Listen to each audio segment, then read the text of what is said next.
Recording has begun. It's been a few days since our Dwarven adventure, but we're back and we're playing again. But yeah, let me explain this really quick. Let me explain this. Added mods. So they updated that, which is weird, but it's the same one. Let me explain this really quick. So back in the first biotech run, I was not using the Singularity box, right? Did I win the Dwarf run? No, I didn't.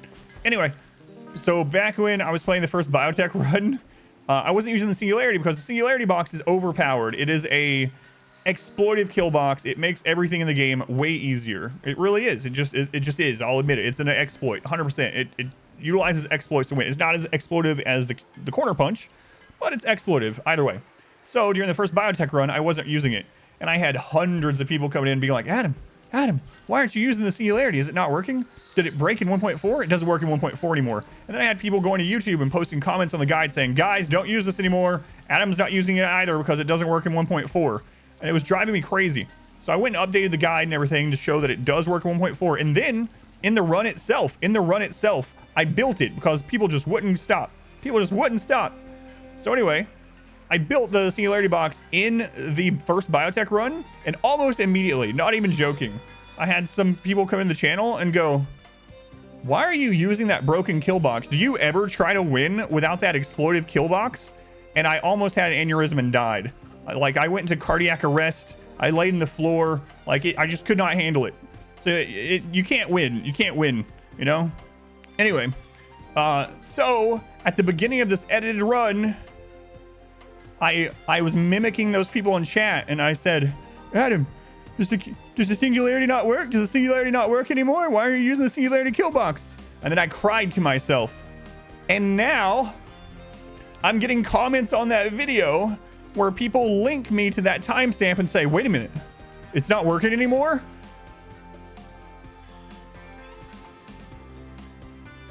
All right, let's play the Dwarf run. So anyway, that's what's going on. I have it everywhere. It still works. For Christ's sake, it still works. The guide even says. So it's been driving me crazy. All right, so we're back to the run. If you want to watch the full VODs, by the way, they're up on the second channel, Adam vs. Archive, or exclamation archive in the chat. You can also go see the edited runs, the new edited runs, and look at my genes at Adam vs. Everything over on YouTube.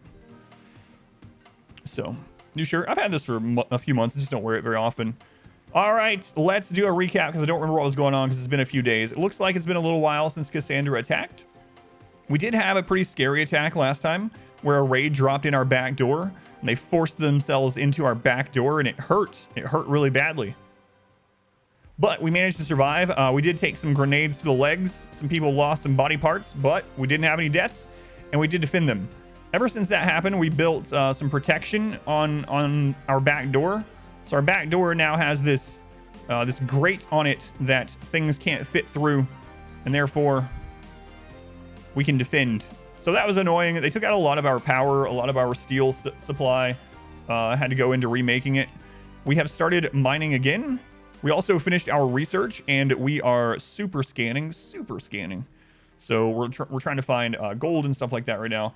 And I'm trying to also decide whether we want to do the royalty ending. So the royalty ending, I'm leaning towards it just to be thematic. So I haven't done a royalty ending in a while. Honestly, the ending event is pretty much the same as a ship launch, and we could actually do the ship launch. Like I just build a ship right now.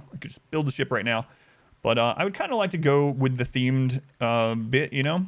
So we'll see. If we get kind of sick of the run and waiting around to get stuff from the Empire. Oh, that reminds me. I think there's something that past Adam left for me to take care of. Hang on. Yeah, we got this. Now, the good news is this is about a third of what used to be here. So this Mech cluster in part is still here, but it's not too bad. So we still have this past Adam. The guy always ruins my life. So anyway, we got this. They actually have taken out like 3 raids.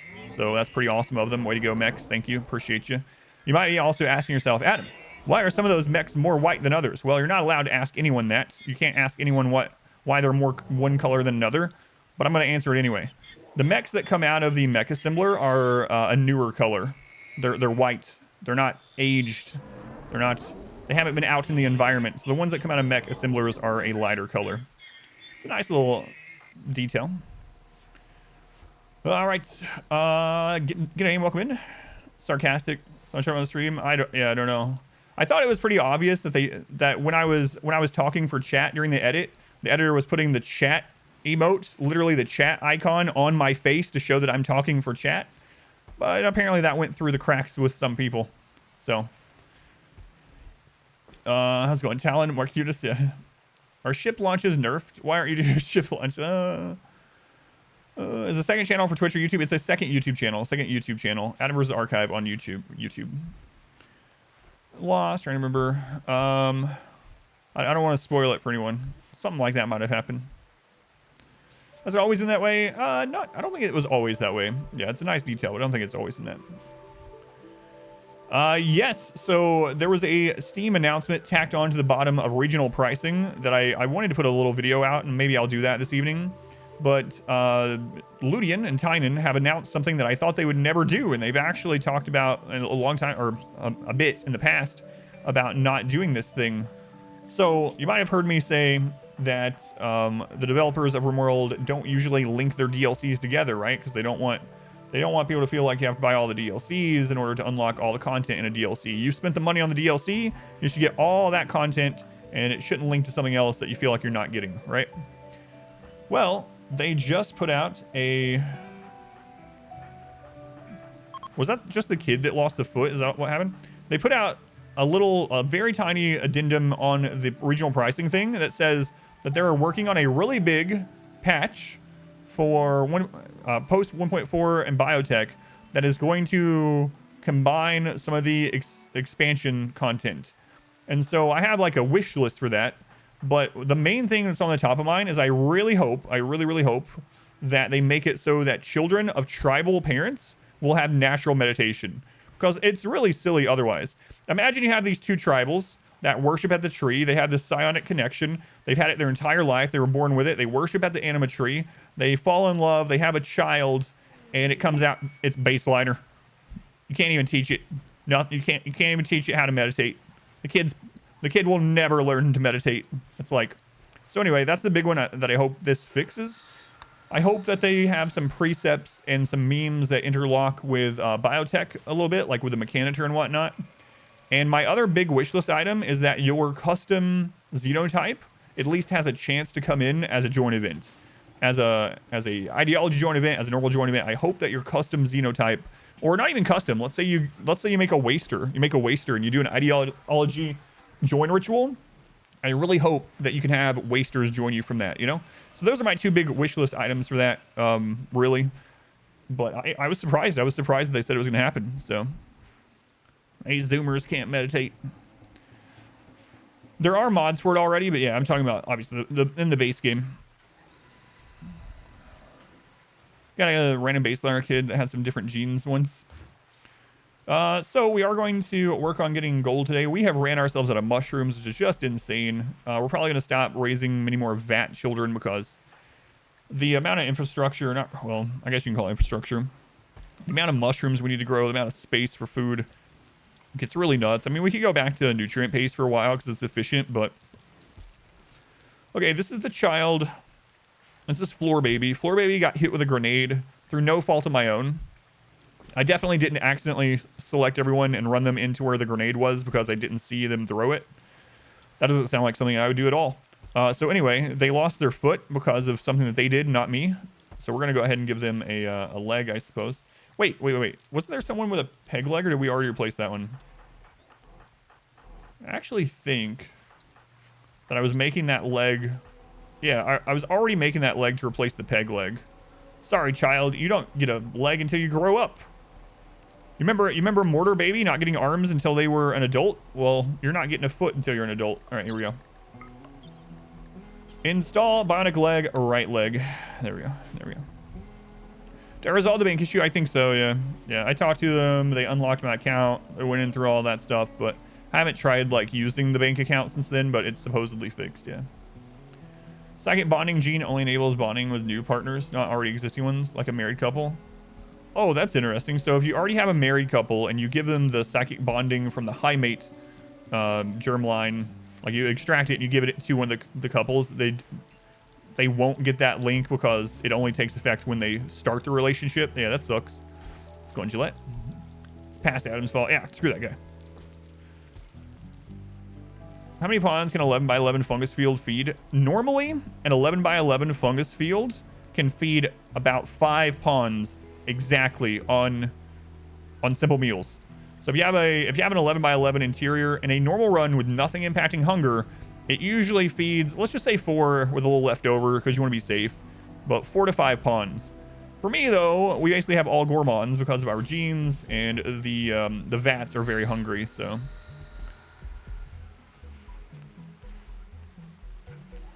but roughly that's how many.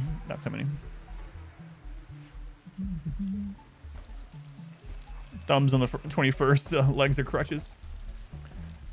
The faction selection menu changed. Used to be able to add. Yes, it changed. You add it differently now. So you can still do that, Finn, but they changed the menu because they said the old one was confusing. So now when you go to add or take away factions, there's a new button, and you can still add and take away factions. It's just, it's no longer the same UI as it was previously. Yeah.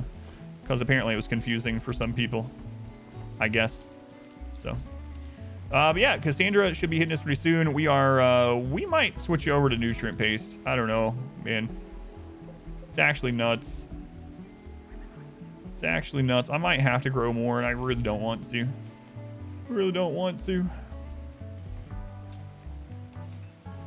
I mean, we could just do some little areas like this too, I suppose. Like, yeah, whatever. We'll get this.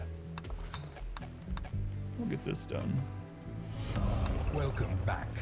Your steadfast loyalty is greatly appreciated. As much as I really didn't quite want to do it, we'll just do it. Let's go on snails. Rothgar recommend. Resurrect serum on a Mechanisaur. Haven't found a way to sign the mechs back to the person yet. I have not used one-on-one, no. Luckily, my Mechanisaur did not die. Yeah, no problem. Shin, thank you for the 3 months. Thank you, Shin. Forgot your sub was ending. You got 3 ads. Yeah, ads are going to be pretty rough this month. Sorry about that, but thank you for the resub. That's weird, Neff. Refugee help sent you 34 Luciferium. Wow. That's pretty good. That's pretty good.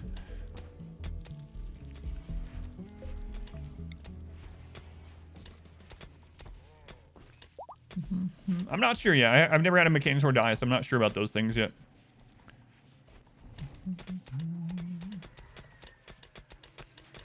Thank you, Lady Verena. Ocean, welcome in. Does the orbital trade beacon post? Oh, infestation. Where? Oh no! I told you it might happen there. Look how... Oh my god, it's like so spread out in different areas. This is not where I wanted it to happen. This is one of the worst places for it to happen, honestly. Crap. I had a worry that would happen. That's not too bad. How many hives? Shouldn't that be like 40 hives? Did they change infestation hive number?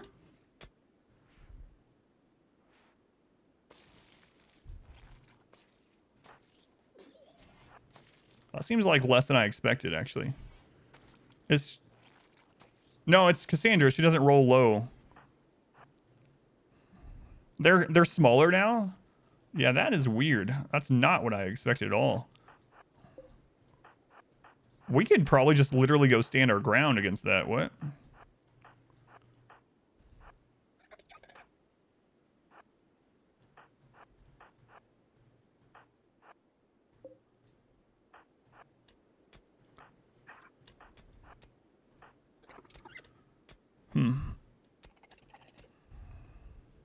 To have the video on Twitch? What video are you talking about?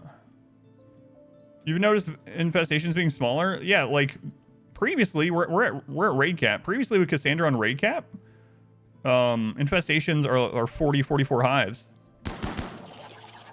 the video of this run on Twitch. You can watch the VODs, but the edited ones and what I was talking about is up on YouTube. I have 2 YouTube channels. One has the VODs.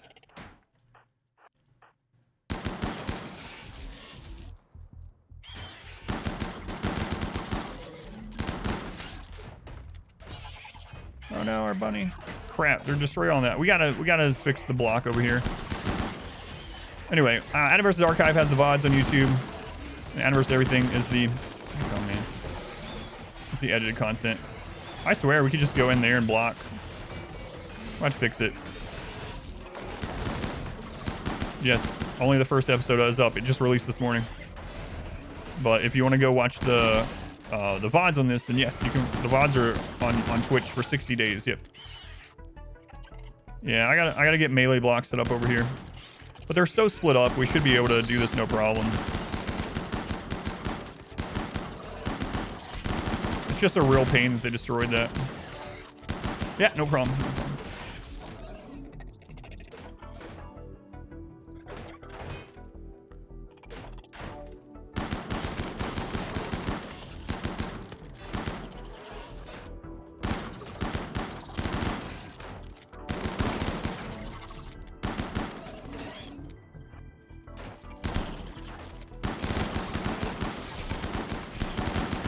But yeah, I was expecting like 40 hives, so.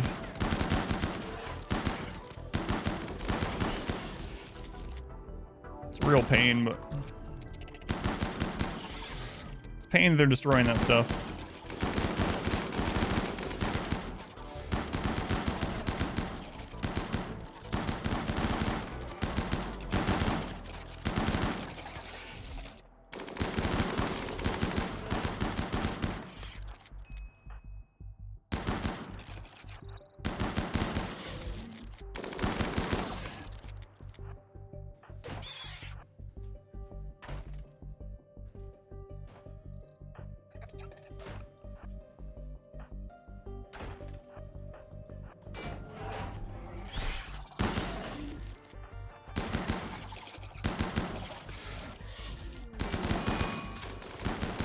Oh no, they killed our rabbit that auto-joined. Why? Why, God, why? Oh God, the drills. I don't want to lose the drills. Okay. Major break.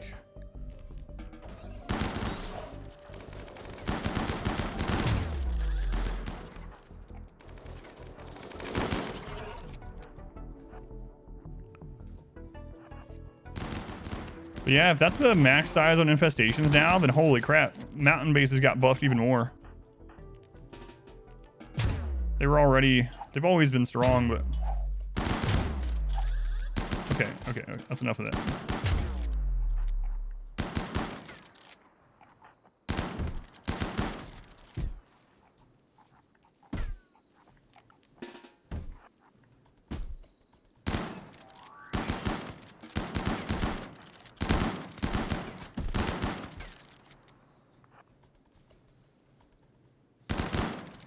All right, was that all the hives? Really hate that we have to rebuild these. What a pain. Well, at least we have a project, I guess. So that was, so Cassandra's off cooldown. Obviously, that was a major event. So, all right, let's go into wildlife and make sure we set these to be hunted so they finish them off. All right, I think they got that last hive there. Okay. Go ahead and allow all the things so they can get that jelly. Anyway, our infestation is turned off. Yeah, bugs are off. See, I know, like, obviously I'm being sarcastic and it's like a dry delivery, but I 100% know, even saying it now, that people are going to be like, wait, what? They are? When there's literally bugs laying around dying. Yeah, these infestations are off. Can you tame insects? You could always tame insects. It's not much of a reason to do so, but you could always do it. Yep. You might ask yourself, well, how could you always tame insects? Well, I'm glad you asked. Even though I'm the one that asked. So there's 2 ways. One, when a bug doesn't have a hive, they're no longer hostile. So when you have like a bug that comes out of a cryo sleep or whatever, or Trish asked, or whatever, if the bug ends up not being hostile, you can then tame it. Also, when a bug is downed like this, you can tend to it, And if you tend to, it has a chance to auto tame once it's healed up. So those are two of the ways. But bugs aren't really a great pet. They're dirty. You know, they cause filth. They're not as dirty as they used to be, but they are still dirty. They're not a pack animal. They have advanced trainability. I think that changed. Was it 1.3? But they don't produce the jelly, you know, like they're okay, but they're nothing super exciting. I wish they would produce jelly if you had them tamed, you know. Yeah, they're advanced, so they can haul now. I think that was changed. Was that 1.3 or was that a new change? I'll tell you, when Ideology came out and we got the preview images and I saw like a mountain base with bugs in the back and there was no hives, I was like, oh my god, you're gonna be able to worship bugs, but you can't. We're jelly farmers now. Let's go on. Bambo, welcome in. Artemia, welcome in. Yeah, I would love to be able to breed bugs. I mean, I know there's mods, but yeah, outside of that, Blue Jibbles, welcome in. Yeah, make there be like a tamed hive. That would be cool. A tamed hive, but it's like the Guarlin tree or something. It only produces a maximum number or something. That would be awesome. All right, unfortunately, we're gonna have to rebuild those. Real pain. What color carpet for the aisle should you use for the church? Red and white. Grizzly Bear's Revenge. What's that, Killbox? It's just a basic shotgun tunnel. You'll get to see it work here very soon, I'm sure, but the underground jelly ritual is the closest we have right now. Yeah.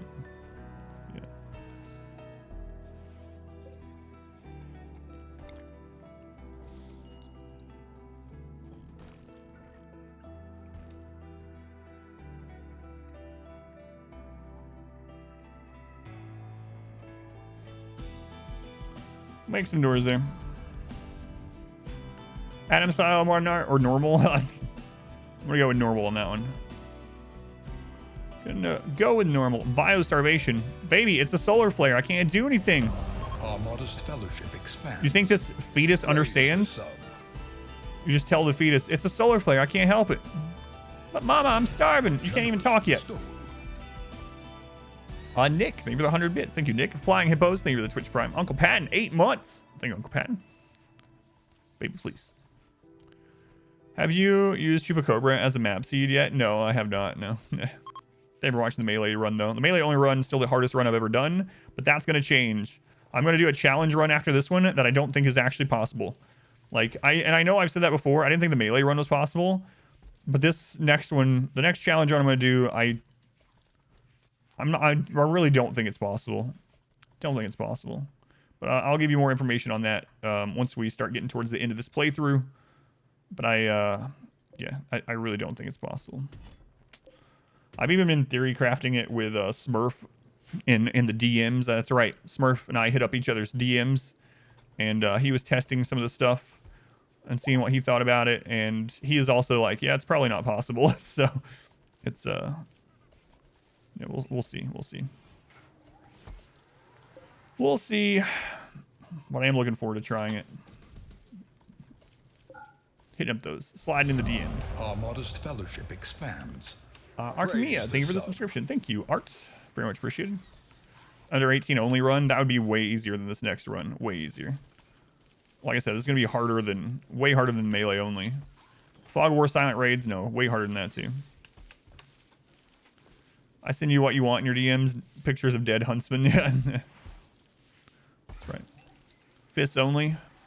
I think it's actually harder than fists only. Believe it or not. But anyway, we'll get to that one. We'll get to that one. Mr. Daily Dose of Ribbon yesterday. There were some on the YouTubes. Happy to see you had a Twitch. Really benefited from the guides. That's awesome. Yeah. Twitch is my job. So thank you for coming over. You're curious now. It's gonna be nuts. It's gonna be nuts. If anyone can make it possible, you think I'll be able to? Yeah, man. I don't know. I really don't know. I didn't think. All right. So we did a world first challenge in Darkest Dungeon.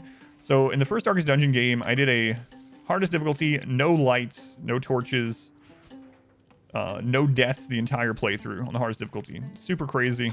First person that we know of in the world that got it done. Took a very long time. I think this next RimWorld run is harder than that.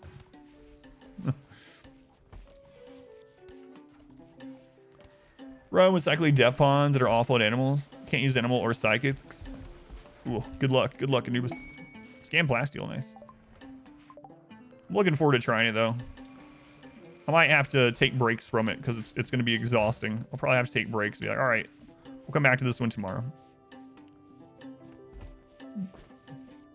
Huntsman spiders. No. The named RimWorld character, yeah. Am I going to bring out the min-max in the next run? Yes, I am, but there's only so much min-maxing I'll be able to do. There's only so much I'll be able to do with that run.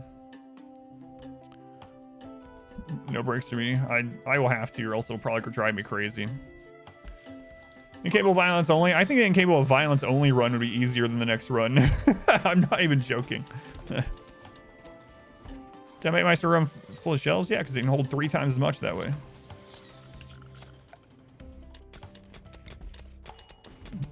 Yeah, I'll give you guys the specifics of the challenge after we're done with this run. Are they all wearing masks? They are all wearing masks, yep. Yep.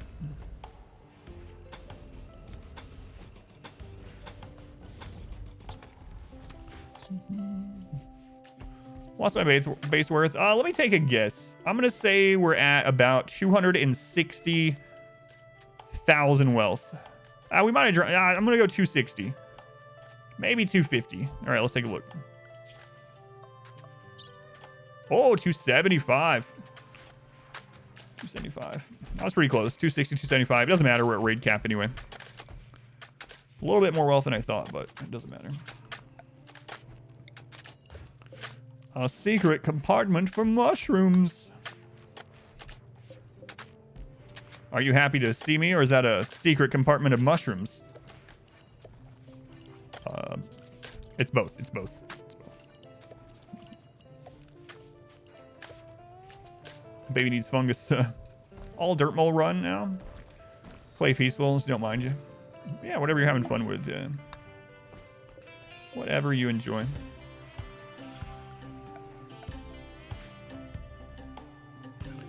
Only cannibal. That's how I usually play. Only cannibal is actually easier than a standard run. I wish we were only cannibal right now.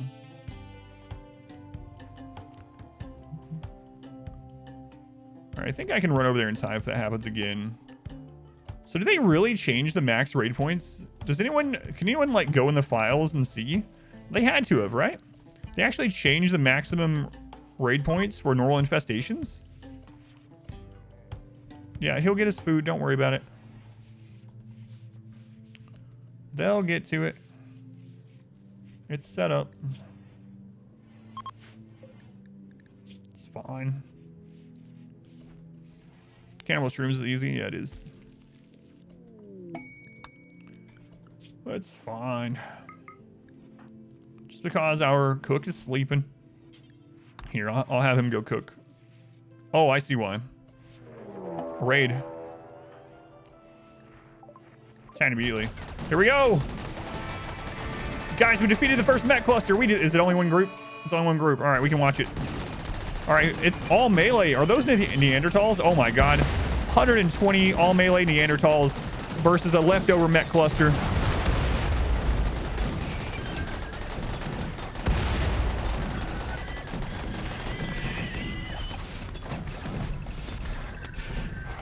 The Neanderthals have this. Those mechs are super screwed. We are the Neanderthals! We know like machine. Zug zug. Green Beret Special Forces. I like this guy in the mask. He looks like he definitely belongs there. Is he their leader? Everyone else has the Green Beret. Mallard walking around. Hey, we got the, oh god, I don't want them to steal it. All right, good. Okay, they are wrecking those mechs. Watching the first run with the update of the Vampire Child. That's awesome. They were watching. I was going sculling. Pat, welcome in. Master Pilot Wash. Wow.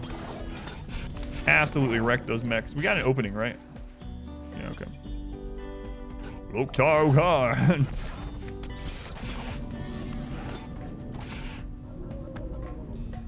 So how many are left? The mechs did some decent work there, but there's still 97 left. Uh-oh. Guys, you and your Toxalope might be in trouble. You should perhaps turn around.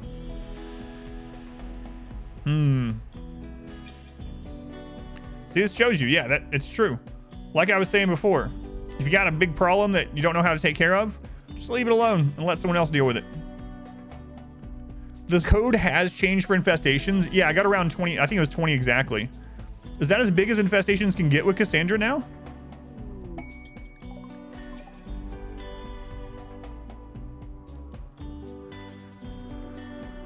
I'm like on the edge of my seat to learn about this.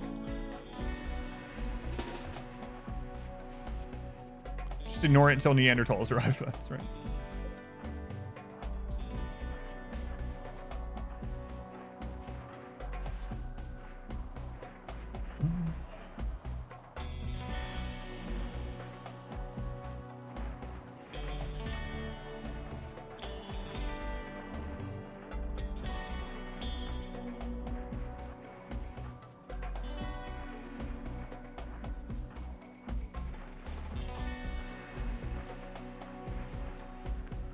I hear death in the distance. Death in the distance.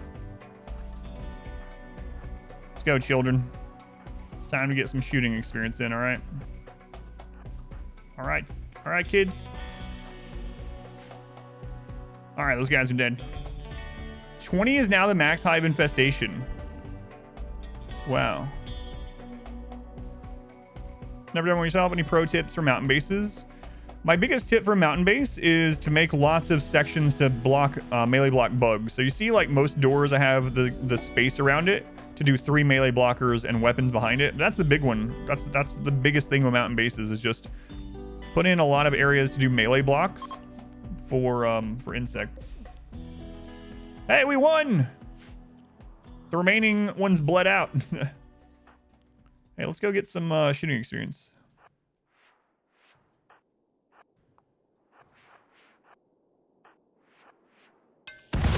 Hey! Hey, I was supposed to get shooting experience. Watch where you're walking.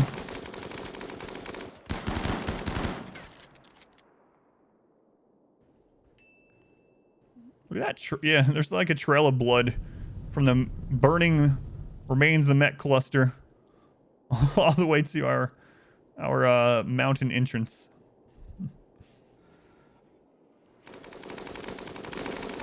Iguana, please.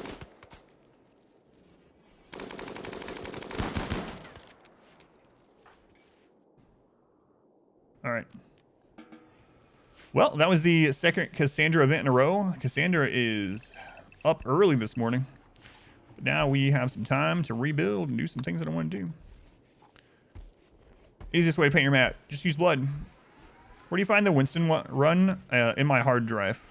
It's in my hard drive, Ray. That was the next run coming to YouTube, but Biotech got announced, and so it went on the back burner. So it's in my hard drive only right now. So if you want to come over, I'll let you watch it. But yeah, hopefully I'll be able to get it over to the archive channel before too long.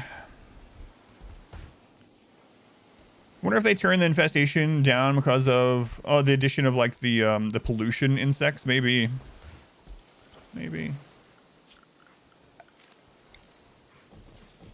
Look at this dumb prisoner dying over there. What an idiot. What an idiot. God, stupid prisoner. Why don't you just eat the metal bits and ashes from the smelter? Or perhaps lick this sandstone sculpture. You can probably get some nutrients there. It's like a salt lick, and you are an Itakeen. I don't know. Do furries like salt licks? I'm not sure. I don't know much about furries. I'm not sure. Our modest fellowship expands. Praise Tier 3 the sub. IRL watch parties, that's right. Ray, thank you for using the Twitch Prime here. Thank you, Ray. Very much appreciated. The first infestation you get are 70% of previous size. Then the max size of a station is 40% of previous size. That's crazy. It's a sliding linear scale. That's really nuts. Yeah, so infestations are, you know, there's kind of a big downside to that. So obviously infestations now being easier is whatever, and that makes mountain bases even stronger. But now using an infestation to help against a raid, like if you go out and you cause an infestation like down here, it's not really as great against a raid anymore. His Steam list says otherwise. It's going stuff. We're getting refugees? Is it still not counting children to the population for refugees and stuff like that?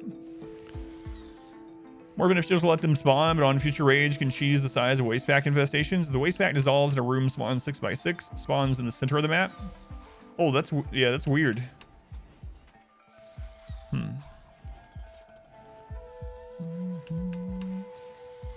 Ew, lick it to the bone. Camera Plus is a mod that I have that zooms out, yeah. My scenario is a tribal start, edited tribal, yep. I guess I'll take these guys and have them help clean off the map.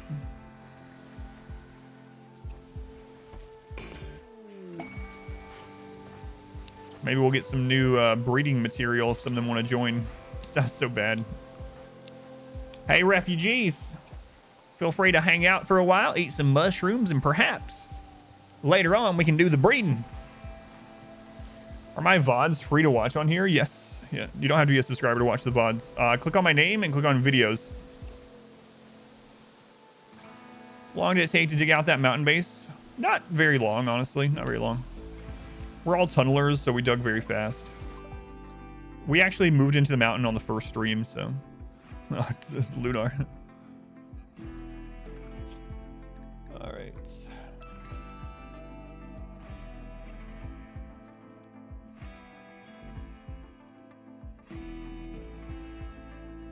So we're going to start out by setting all of these guys just to haul and clean, and then I'm going to go back through. I just see a mistake there.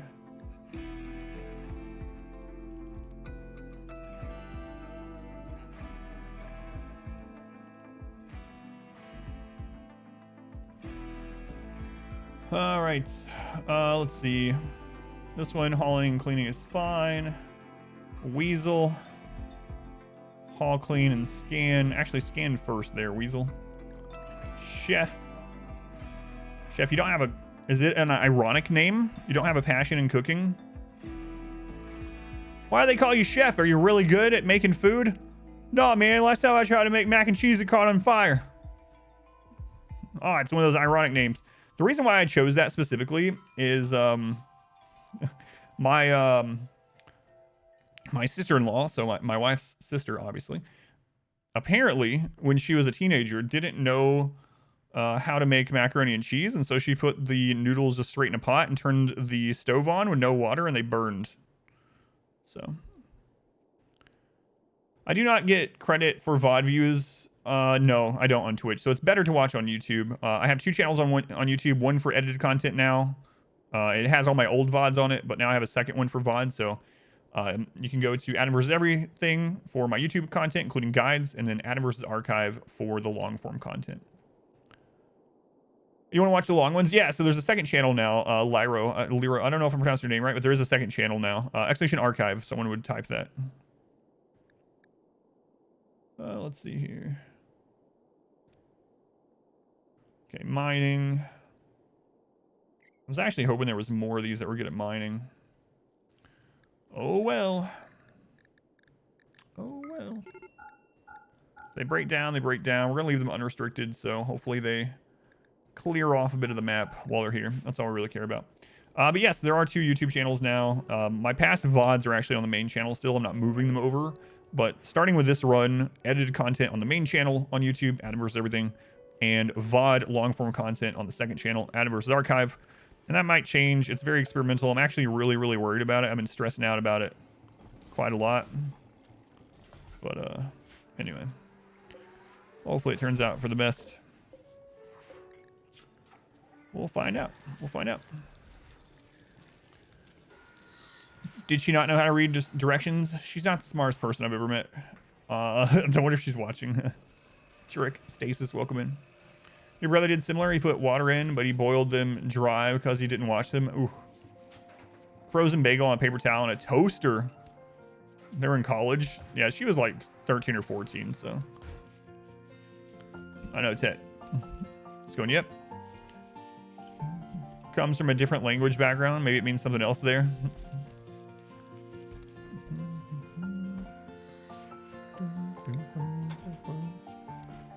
How did infestations get easier? They changed the maximum size of infestations. So they're 50% max size as they used to be. 20 hives max instead of 40 now on Cassandra. That's crazy. All right, Marcunus isn't a dwarf. He's addicted to alcohol now. Oh well. Thank you, Zlepper. Gameplay before we turn into a question and answer stream. You met people that don't know how to boil water. Yeah. I've always said that I'm under the impression that people say they can't cook. And I'm like, anyone can cook. But after I've met a few people, it's like, maybe you shouldn't cook. Infestations got nerfed. Yep, apparently so. Long form stuff. That's all right for the long ASMR. And then shorter edited stuff for when you want to pay attention. You made popcorn, but half the kernels didn't pop. Put them into a plastic bag, wrap them in aluminum foil. Put them in the microwave that way? Oh no. I wonder why you thought that. It's like, wow, look at the fireworks. Last 2 nights and cooked fried chicken and a veggie both nights. You're in charge. What? Sounds pretty good. Smoke leaf binge. Oh no. That's from like early game. Let's get rid of this.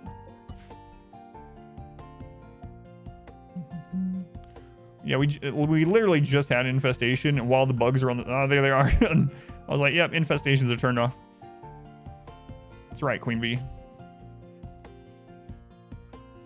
Can cook and should cook are totally different.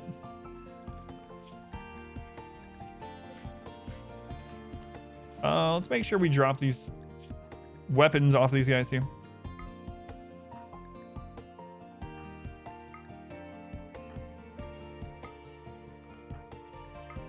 Is that set of Itakeen? Are they naked? Do these furries just show up 100% naked? 2 of these are children. Look at this guy. Yes, I already talked about that, Jace Will. Yep. I'll make a little video on it at the end of the stream, I think. Do they have naked speed?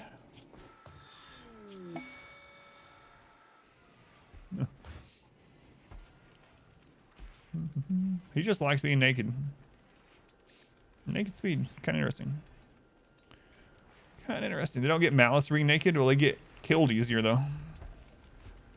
Can you be furry and naked? Are they mutually exclusive? Apparently not. Apparently they're not exclusive.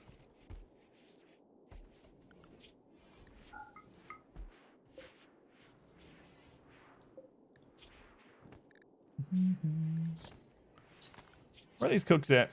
I know what's happening. They're cutting up. They're cutting up bugs is what's happening. That's what's going on. How about you make food instead? And they're also trying to cook with a jelly. Let's go ahead and turn off jelly on these. That'll help. We'll just eat our jelly raw and get food poisoning like intended. Raw jelly and the food poison. Oh no! I clicked the wrong button. It's the end of the world.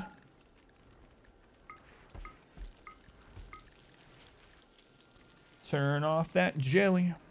Okay, that one's already off. Yeah. Because I copied it from the other one. Alright, what's up? Any idea what the next run will be? Oh, I know what the next run's going to be. It's not going to be melee only. It's going to be harder.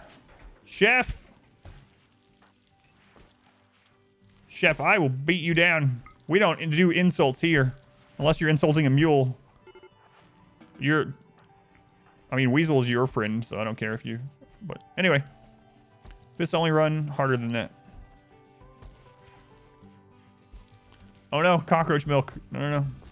pyros. Way, way, way harder than pyros only. But I will announce it, all the details as we get towards the end of this. So it's going to be a bit.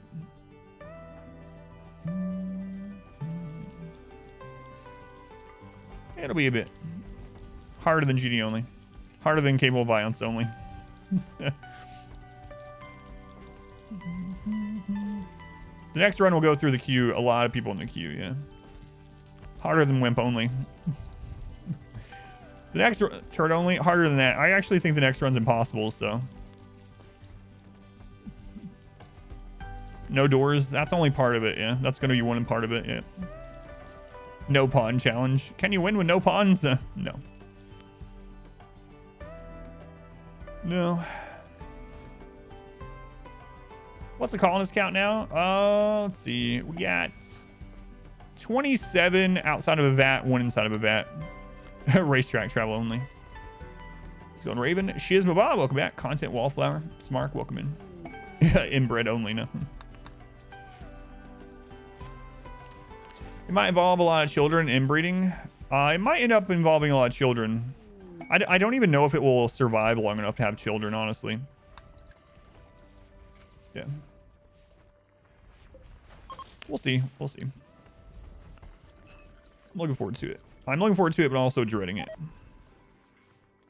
People have been asking me, they've been like, it was kind of frustrating because I was literally playing my very first ever run trial of biotech.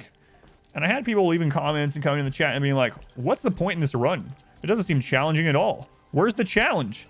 I'm like, well, first of all, 500% no pause is still always a challenge. You can always lose. I am used to it, but it's my first biotech playthrough. I'm still experimenting and learning things and just trying to enjoy and have fun with the new content. But everyone was in like, you need to one-up yourself every time. It's like, no. But the next run, I will be one-upping myself. No food. Single feature only. Speaking of no food, someone did the math in the Discord, and with the correct genes, you can set it up to where you only need 11 berries every 5 days. With the correct setup, you can have a colonist fully fed on 11 berries every 5 days. Isn't that crazy? Just absolutely stupid. Will it require the use of mods? No. Outside the ones I usually use, no. 11 berries. It is really insane. Absolutely nuts. Look at all that rot stink over there. God, I hate rot stink.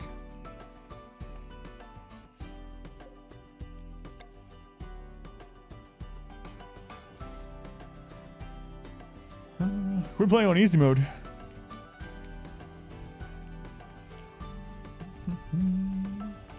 What are the genes for it? You can check it out in the Discord, but basically you keep giving them negative stuff until their metabolism gets so efficient that they need very little, and then you do the gene that makes it so that they can eat, they get more food off of raw, or more nutrition off raw food. It's not too crazy to set up, actually.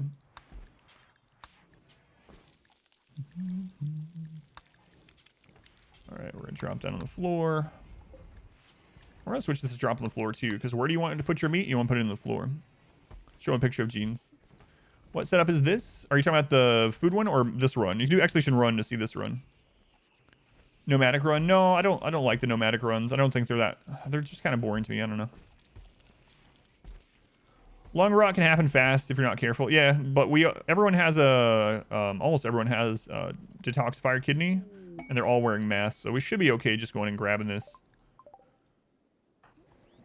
Having those 6 scanners going is really helping. Really helping. But yeah, with genes, things are really crazy. In your experience, Nomad Run is a cool idea until you try it. Yeah, I didn't like it. I haven't tried one, to be honest with you, since like 1.1, but I just didn't enjoy it, so I just didn't do it. Missed 1 or 2 streams, and dwarves are everywhere. Back in my day, you're lucky to get 3 berries. That actually reminds me, I got a comment earlier. Comms console. And I'm not saying this, I'm like not upset about the comment at all. It's not a bad one. But I got a comment this morning on YouTube because I made a reference to Alf. And they were like, Alf? You're not old enough to have watched Alf? It's like, I think I'm older than what you think I am. It's kind of funny. So I took that as a compliment.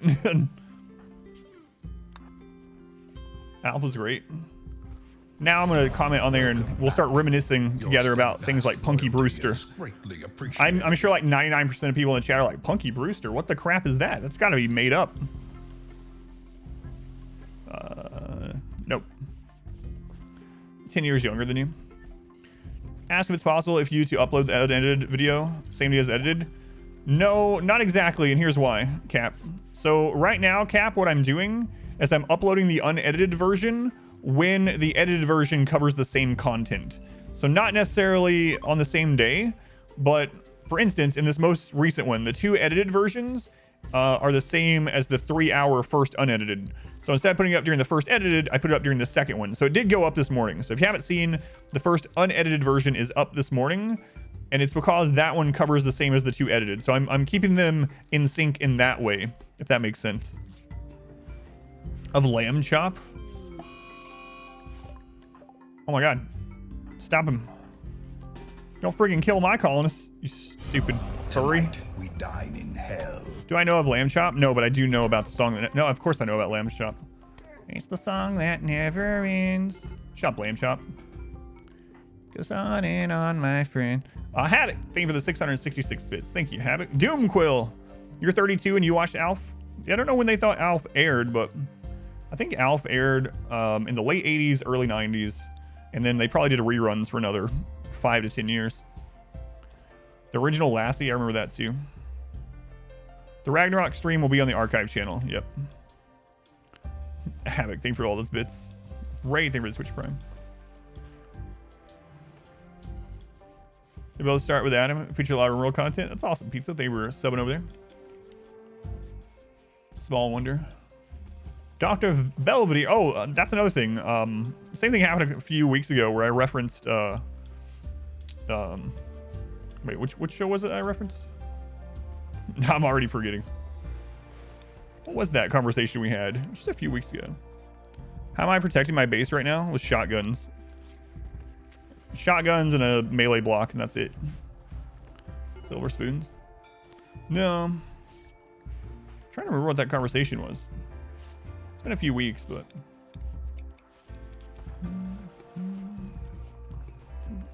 I'll remember. I'll remember. Darkwing Duck. Was Stargate SG-1? No. Bonkers, remember that. Do you think RimHUD would make looking over pawn stats easier? Of course it would, yeah. But I'm not going to use it. The greatest American hero. Airwolf, we're just naming off things from that era. No. Magnum PI. Oh, you remember the Stargate SG-1 guy? That was so weird. That was very, very bizarre. When was that? A couple months ago? All right, I'll let you guys know about this. So I'm a fan of Stargate, especially SG-1. I've watched through SG-1 probably 6 or 7 times, and are we gonna raise this one outside of the vat? Let me double check, and then I'll go into this. Yeah, we'll just raise this one normally. Screw it. Anyway, I've watched SG-1 a bunch of times. It's one of those comfort shows. Like when I'm like sick, when I have the flu, SG-1 is one of the things that I rewatch. There's a couple shows like that. There's you know, Star Trek TNG, there's SG-1, there's Psych. Those are kind of my 3 like comfort when I'm just like flat out can't do anything and I'm just in bed for a week sort of thing, right? And so we were talking about SG-1 and I was like, I recently watched through it while I wasn't feeling well, and there's some episodes that didn't really age well, and there's just some that I don't really like. And when I watch through them, I usually either just don't watch those ones very much, don't pay attention, or I skip through them. And someone in the chat was like, they took big offense to that. And they were like, oh man, what were some of the things that they were saying? They were like, which episode? It was the one, like episode 2 or 3 or something like that. And I was like, saying that I didn't like that one with the Mongols and whatnot. I usually skip it, and it's a pretty rough episode to watch and whatnot. And they were basically claiming that I hadn't watched, like I wasn't a true fan because I didn't like every episode. And they were serious too. This wasn't like a troll thing, like how they were putting all the stuff. And this guy just wouldn't let up. And they were like putting lulls over and over in the chat. And it was like, haven't even watched, I don't know. Anyway, I won't go into all the details, but it was just a silly thing We ended up having to ban the guy because he just wouldn't stop. Getting banned because you were like a SG1 gatekeeper. It was so bizarre. So bizarre. But anyway, not really a story, but it was so weird. It's like, oh. Closest you've ever seen to me getting truly mad in the channel? I wasn't really mad, but it was just frustrating, yeah, I guess. It was such a weird gatekeeping thing. It was like, pawn fertility, when you were laying down, was there a place to view that outside of the control in the social tab? Yes. So if you want to see pawn fertility and what's impacting it, you click on the pawn, click on the information tab, and they have a fertility rate, and you can see what all is impacting it. You see this person is kind of old, so the odds of them having a child baseline is 8.1%. But you can also, if they're in a relationship, you can set that to a 400% try. So you can actually get up to 32%. Star Gatekeeper. It was so bizarre. We done the Mech Shrines quest. I don't think we ended up doing it. We had one available, we didn't. Imagine getting banned. I don't ban many people either. Like, it's very, very seldom that I ban someone, but holy crap, that was... I wish I could remember all the little things they were saying, but... They're like, you haven't even given the show a chance. And I was like, what are you talking about? I think there might have been a language barrier there, and they thought I was saying that I stopped watching after, like, episode 3 or something like that.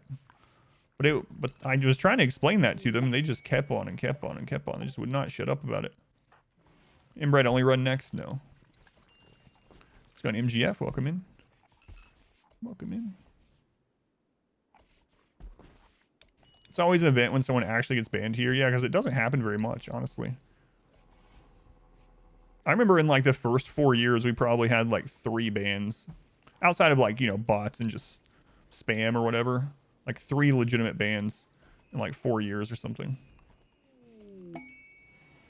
It was the episode that has Shang Tsung in it. I know his, what is it? I mean, I always forget his name, but anyway, I know the guy's name usually, but there's some actors that they are so ingrained in my brain as a character that no matter what, I always end up just calling him by the character name. This episode was Shang Tsung, yeah. A rare ideology ritual. Carrie Tagawa, yeah. Pilot Wash always reminds me of the name. Thank you, Pilot Wash. Actually, you can't bring yourself to watch a second time. Let the guy from his house, not Greg. We didn't use all the insect meats, whatever. It has begun. Mortal Kombat, the original movie, is one of those movies that it's not a great movie, but it's so nostalgic, and I just love how cheesy it is. It's another one of those movies that I watch, for, you know, when I'm not feeling well or whatever, and just need something to lay down and watch. Just go in random place in the world and farm ancient dangers. Yes, you can do that. Is there an ancient danger on every map? On average, there's at least one, but it depends on the type of map and the map size. So bigger maps can have more ancient dangers. So if you play with like a 325 tile map, you can actually get the rare map that has 3 ancient dangers, and a lot of them will have 2. But certain maps won't have ancient dangers at all. So for instance, a lot of times swamp maps won't have one because there's just no place for it to fit it in. But in general, most maps have anywhere from 1 to 3 ancient dangers, depending on the size of the map. The Liu Kang leg kicks, yeah. Annihilation was terrible. I don't go back and watch Annihilation. I do go back and watch the original. Mountain maps usually have them, but they're buried in the mountain. So it's really hard to see them without like dev mode or something like that. So most mountain maps at least have one, but they're generally just buried in there somewhere. The Doom movie with The Rock. I still never watched that. It's so bad. It's good. All right, let's finish off getting these kidneys in there. Let's see who was next.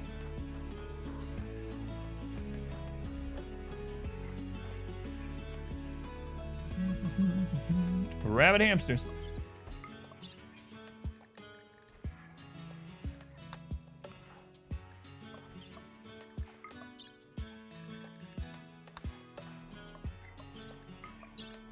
So for anyone wondering why we're installing detoxifier kidneys in everyone, we are mainly defeating things by melee blocking and using shotguns. So we're very close range dwarves. So one of the problems has been that when we get waster raids, everyone ends up getting affected by the toxin gas, right? Toxic gas. And last time we had some people almost max out on it, which is very scary. So we've started wearing face masks for now and replacing at least one kidney. The kidney gives us 50% protection. We'll probably go through and get a second kidney on everyone before the final, whatever we choose, final ending, final raids, whatever, to make sure we don't have to worry about that too much. Oh, we need to stop making baby food. We don't have any more vat babies, and I might not make any more, honestly. You're not sure if Golem's on Twitch been doing a great job? Wasn't cheap, the quality video. Yeah, I think it's they were in, oh no. They were in the Discord last night talking a little bit, which is cool. But yeah, it's, and I don't mean this towards them at all. No matter who I had edit, even if it was like $1 million editor from Hollywood or something, right? No matter what, there's going to be a period of learning, like what I want for my channel and what I want it to look like, what works best for the channel. You know, just in general, it's going to be like a learning process with the editor and myself.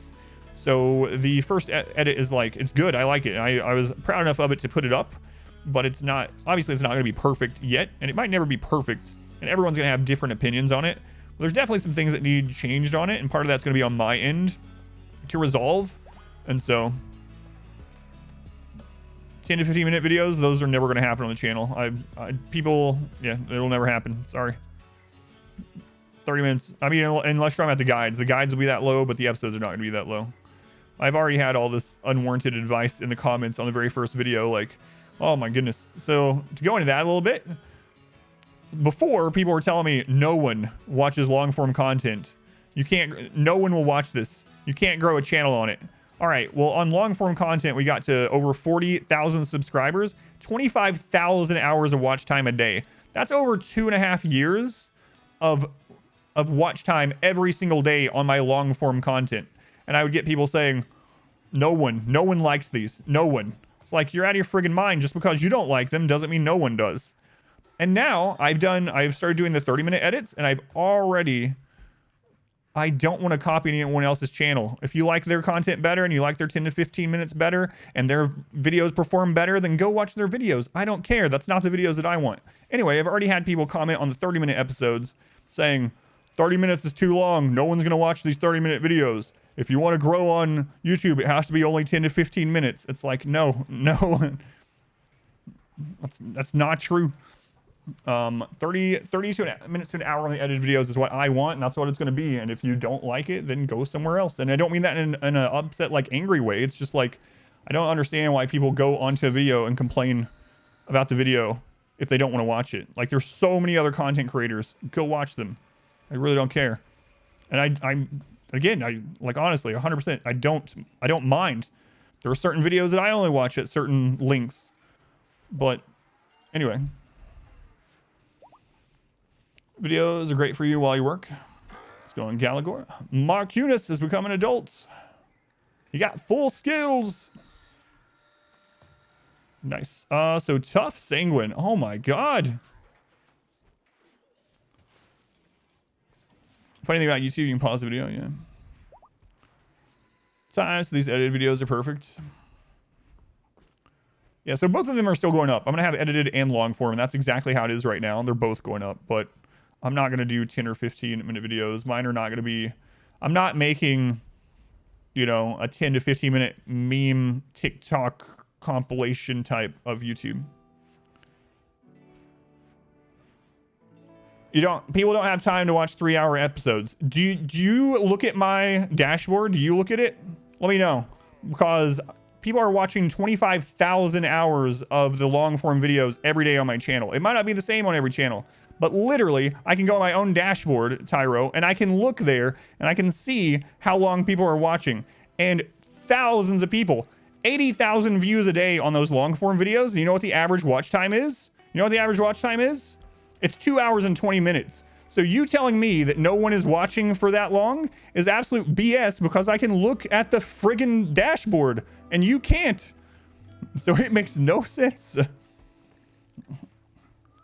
Let's go look at your channel, Tyro. Do you have one? Let's see your 10 to 15 minute video channel that you have 25,000 hours watch time on a day. Have it?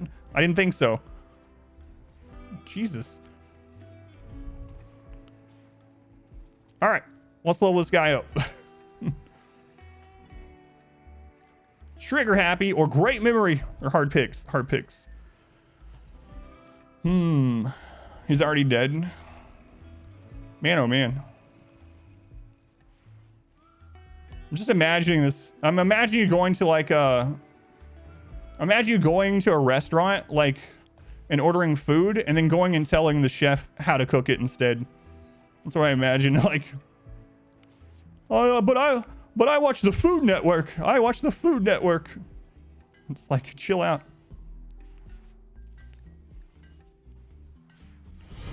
Our modest fellowship expands. Trigger happy or great memory. Man, I think I'm just gonna go trigger happy. I think they're just gonna be a fighter.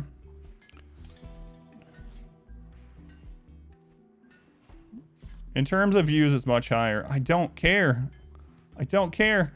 I can tell you right now that the long form videos also get way more money than my short form ones view by view. I can also compare with other, it doesn't, anyway. You have no idea what you're talking about with my channel. We don't really need shooting. I'm gonna grab it though because we have 3. Destruction and mining. That's fine. We have a lot of those, but it's fine. We're in pause RimWorld for you. 2-3 no pause runs. Went to pause it, just felt boring. The optimal length of the video depends entirely on what your audience and what you're trying to build. I've talked about it on Twitch before too. Like, you have to cultivate the kind of audience that you want. If you want long form watchers, then put out long form content, and that's who will be there. And you know who else will be there? People complain that's long form as other people enjoy it. So people don't understand that different people like different things. It's like they just cannot fathom that because they don't like it and they don't think it's best, that other people don't. So it's just this crazy thing. Is there a reason I don't consider Too Smart an option? Too Smart is basically volatile with fast learner. So Too Smart is literally volatile plus fast learner. So volatile is a pretty bad mood and social fight thing. So I don't want it. Start making Fortnite videos. Yeah. Everyone must like what I like. Pineapple. My experience isn't universal. I know best. It's so crazy.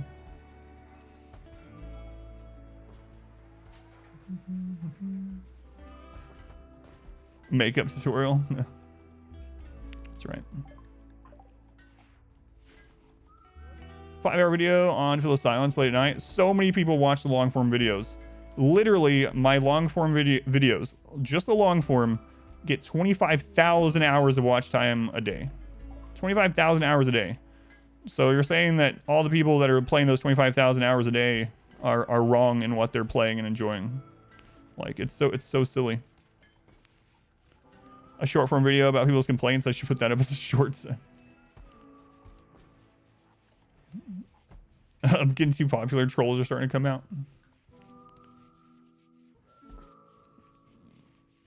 That's right. Even, you know what? That's a good point, Too Fat Crew. People throwing up TikTok videos are getting like tens of thousands of hundreds of thousands of views on those. Especially, you know what the best algorithm time is on like one of those videos? It's 8 seconds. So I think I'm just going to start posting my streams up in 8-second increments on YouTube Shorts and on TikTok. That's because the statistics say that elsewhere. So we're going to start doing 8-second videos. So I'll start that tomorrow. And then if you guys don't mind, you know, I'll make a playlist of it. But then next week, I'll post episode 10,469, where we finally sow our first mushroom. So get ready for that. It's going to be a crazy one.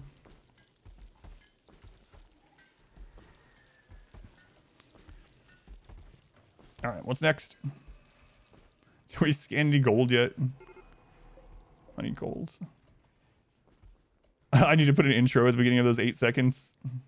It just takes most of it up.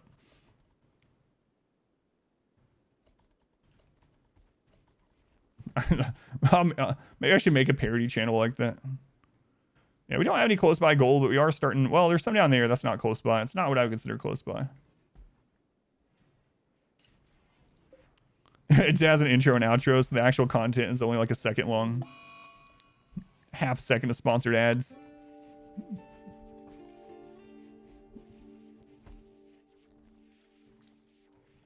I think episode 4860 was the awesome raid started. Can't wait to see how it ends 1,000 episodes later. Raid's over.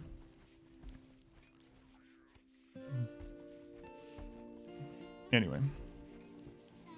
It's so funny with those comments too, because like on the comments to a video, I'll literally have like 20 people that's like, thank you.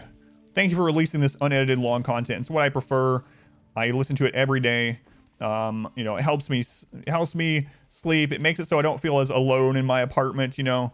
Thank you for putting these up. I'll have 20 of those, and then I'll have one person piggybacking in at the end, number 21, that's like, you'll never amount to nothing putting these longer form videos up. No one likes them. It's so silly. I didn't post that one yet, Accord. Yeah, I'm going to post that one later. It's on TikTok, but I haven't posted on YouTube. Our modest fellowship expands. Imagine saying keywords in the 8-second ones. Fim in a box. Thank you for the Twitch Prime. Thank you, Fim. GTaz, thank you for the Twitch Prime. Much appreciated. You've watched the Hoer video a few times. So. Oh no, Ted, that does remind me of that. Do you want me to tell that story? Like we were just talking earlier about how I don't usually ban very many people. Like aside from like just spammers and you know, people being vulgar or whatever, I usually only ban a couple people a year. But the global elite guy is one of the ones I did ban, and it was just kind of ridiculous. It's one of the most bizarre interactions I've ever had on the internet. But anyway, let's see if this surgery works on Skeeter this time. Whoops. Silver Skeeter. And then who's next on here? Okay. Get you in there, Skeeter. Let's make sure you go to the better bed this time. Longer videos pay off. The thing about the longer videos too is ad revenue is way higher, not because of the more ads. I'm not even talking about just ad for ad. It's way higher because for whatever reason, the advertisers are paying more for the long form video. So I can tell you right now, the ad revenue from a single ad on the 30-minute video is something like 1/8 of the ad revenue from one ad on the long form video. So if I was doing it just for income, I just wouldn't worry about hiring an editor or anything. I would just keep putting the long form up there and not reinvest that money into an editor. I would just keep doing that because I get more money for it. So I'm trying to do both, best of both worlds, because I want people to be able to enjoy the content in whatever form they like within reason. But got lost in chat. Why did the kidney instead of the lung gene? So we went through them. Let me go check it again. So there is a difference between them. What's the easiest place to find it? Both of them at once in here, maybe. So the kidney, if you read this, is toxic resistance. How well this creature resists toxic buildup, right? And then the detoxifier lung, where is that one? Is environmental. So it also impacts the gas and stuff in the area. It seems like having both of them would be the best, but the kidneys are half the cost and they help us. So the kidneys are half the cost and they already give us a 50%. So it's going to make that buildup so low that we shouldn't have to worry about too much, especially with our extra immunity as the Dwarven gene. But the big reason is that I can make 2 of the kidneys for every lung. So we're starting off with a kidney in order to spread it through more dwarves more quickly, because I would rather have 2 dwarves have 50% toxic resist each than 1 dwarf have a 60% gas resist, if that makes sense. So it's basically making our entire colony more resistant faster rather than making one at a time better. Hopefully that makes sense. You need to do it. Oh yeah, apparently I need to make it like 6 different ways. You'll watch the 30-minute videos 15 minutes at a time if you want. Problem solved. Oh, you can't do that. What? It is weird too. I would get comments sometimes, and I still do. I would occasionally get a comment on a long form video that would say something like, man, I don't have time to watch this 3-hour video. Can't you just chop them up into 30-minute segments and post them that way? And I'm thinking, how is that different at all? It's literally not different. Just watch 30 minutes and YouTube will save your spot. It's like, what? Count me out. 51 months, count me out. That's so long, man. It's insane. Much love to Count Me Out, who's been here forever. Tier 2. Thank you, Count Me Out. Do I like mountain bases or non-mountain bases more? I think mountain bases are a lot easier. I think mountain bases are a lot easier in the long run, so very defensive. So I kind of like having mountain bases, but I feel like they're a little too strong to do super often. So I probably prefer an open map usually, just because it's more challenging. You get 100% resist with 2 kidneys? You do, yep. You do. There's also a gene trait. Yes, I'm not using the gene one, but yes, there is a gene trait too. People are lazy. I don't even know how it's lazy. You literally just go to the same video and it saves your spot. But yeah, it's just bizarre. Like, I gotta tell you, 99% of all the comments I get are nice or just normal comments. You know, they're completely fine. But man, that 1% that we get, it's just so insane sometimes. It's just,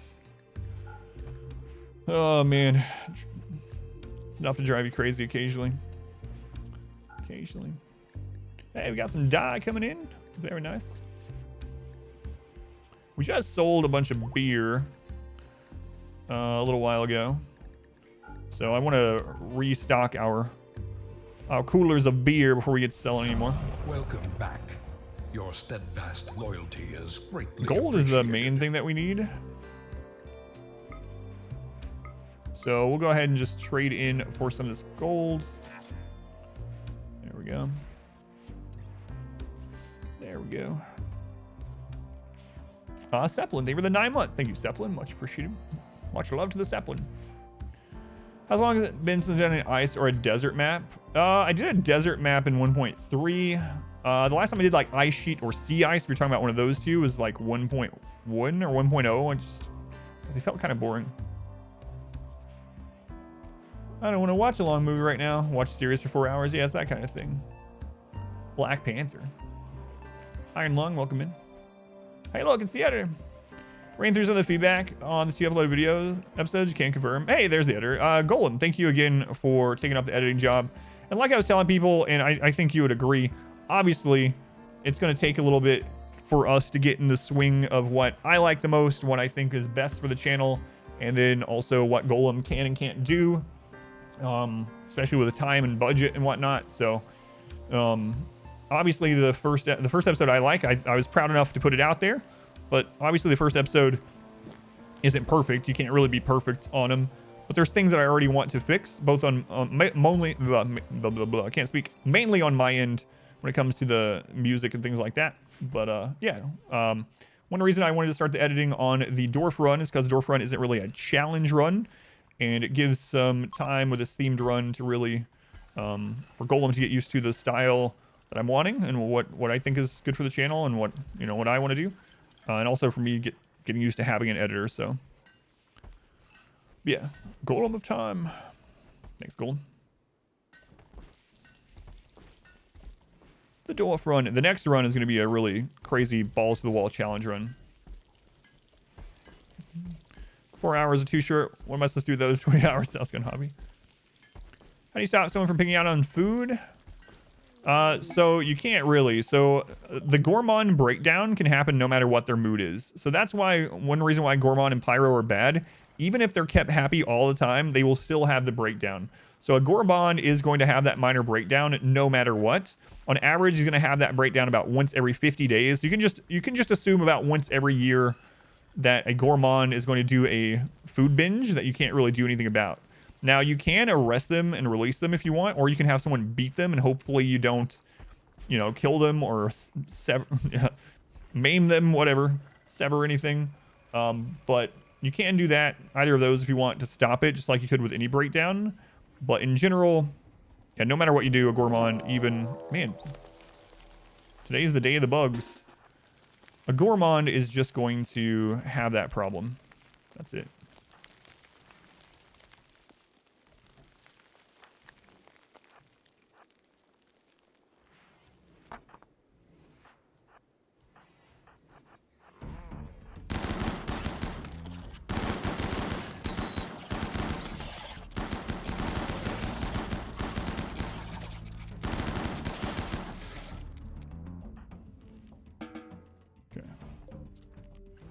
So one of the downsides, a Gourmand, so the main downsides of a Gourmand are that they will eat basically one extra meal a day. So they're going to eat one meal extra a day. They're going to get a mood hit for being hungry and stuff faster because they're going to do that. They're going to have an extra walking trip a day because they have that extra need, extra hunger and rate. And they're going to have that breakdown no matter what. That's just part of it. How long does the food binge last? It lasts quite a while, yeah. They can go through a lot of food.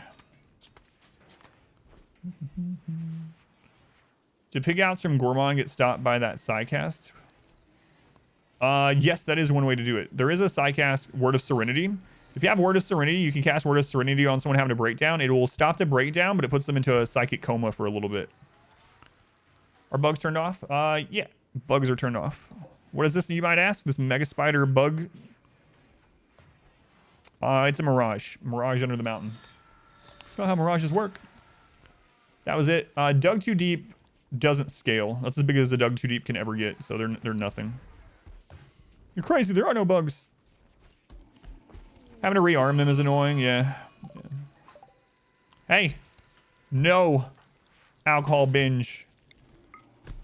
Would you put that down? We will die without it. You're just some visitor.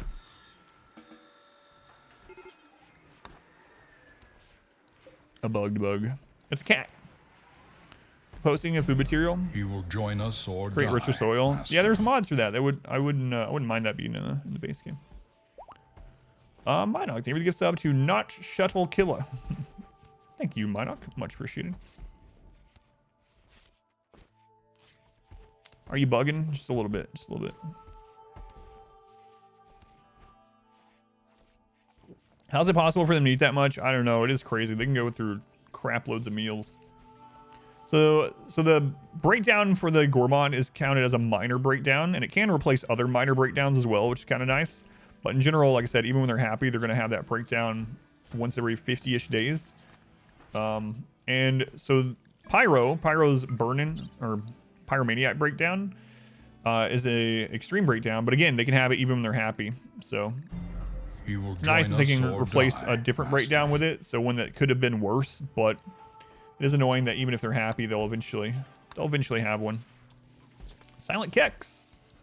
Thank you for the gift sub. Who'd you get? Dag. Thank you, Silent Kex. Very much appreciated. Much love to Silent Kex. Might be from no pause. Started setting up childbirth and someone picked up the pawn and carried them to bed. I can't start the childbirth. Yeah. Yeah, we've had stuff like that happen with no pause mage. Yeah. A tantrum. You take out that. Imagine punching a steel spear until it breaks. Our modest I gave up. He's gonna punch that gun instead. Praise the sub. Punch that gun. Does food quality affect the time between Gourmand breakdowns? It does not.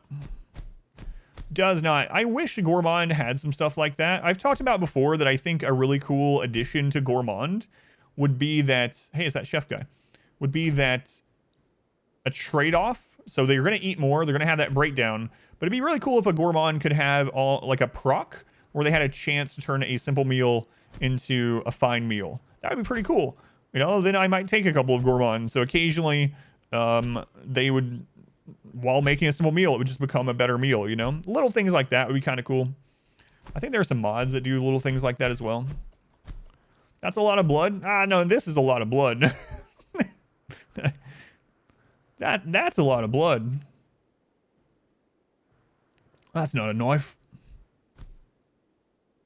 What happened there? Neanderthals are pretty resilient. So they bleed quite a lot before they fall down. Yeah, it was like 150 melee Neanderthal against a mech cluster. Am I not going to tidy that up? Absolutely not. What? The rain will get it eventually. Yeah, I'm excited that they're going to do cross expansion integration. I'm really happy about that. I can't wait, though, to have comments tell me I'm wrong about it. I was talking about that in Discord. We're talking about, like, most of the comments being nice or neutral comments. But every now and then, man, it's just so funny. So when Biotech first came out, I put the VODs up immediately on YouTube, right? Immediately on YouTube. And things change almost every day. There's been hot fixes at the beginning almost every day, and then every couple days, and whatever. They always do that, right? So now I sometimes get a comment, like, on the early video. It's like, no, you're wrong. I don't know why you're telling people the Fabricor can only do crafting related jobs. They can make meals too. Just check. And I'm like, yeah, that was a patch after this. You can literally see when this went up. The Fabricor got changed, you know, at this time. That's how it was. And then I got another one by someone else that was like, nuh-uh, the cleaning bot is not tier 2. You only need the base subcore. I don't know why you don't just make one. And I'm like, at the time, it was tier 2 only. It got changed in a patch. That's one reason why I haven't made any biotech guides. People have been asking me, they're like, why don't you put out any biotech guides? It's because I know things are going to get changed, and as soon as they are, I might as well delete the friggin' guide, because that's, you know, that's what will happen. Hey, there's a food binge now. Removes the pink square for babies. Read up on it. Oh, that's another thing with the altar. I get that all the time too. It's like, you don't have to rebuild the altar. And I'm like, I know, it's been changed. Thank you. It was a bug on release day.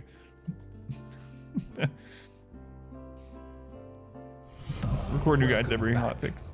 Your steadfast. It's just the nature of the job, I guess. But you still have that bug. Let's go. Terry, Cord, welcome in. Cord, 19 months, almost 1 full calendar year.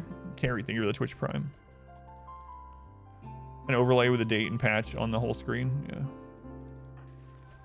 So have to rebuild the altar. You can reload the game now, so that's the change. So if you have fluid ideology and your altar no longer works after you use fluid, you can just reload the game and it fixes it. Alec, please no. Please no. Someone actually was asking that in the beginning of the stream.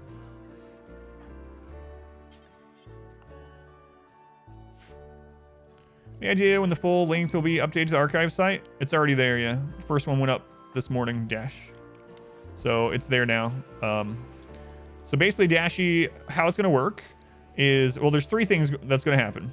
1, the edited videos will go on the main channel. 2, the VODs, the full length, long form, is going to go on the second channel, but only at the same time that it's even in content with the edited. So for the first VOD of that, it was 2 edited episodes. So when the second edited episode goes up, the first VOD goes up, if that makes sense. The third part is I am going to do early access release of everything still on Patreon. I'm going to set that up later tonight. I've actually already started the process of getting them on there. So people on Patreon, even for like the lowest tier, the $1 one, are still going to have access to all of it early. All of it. Edited, unedited, all that's going to be early access. You don't have to wait on it to be even on the channels. So yeah, and I'll be posting those on Patreon this evening, actually. You can edit and cancel. It'll fix the altar too. So you can edit and cancel, you can rebuild, or you can just reload your game right now.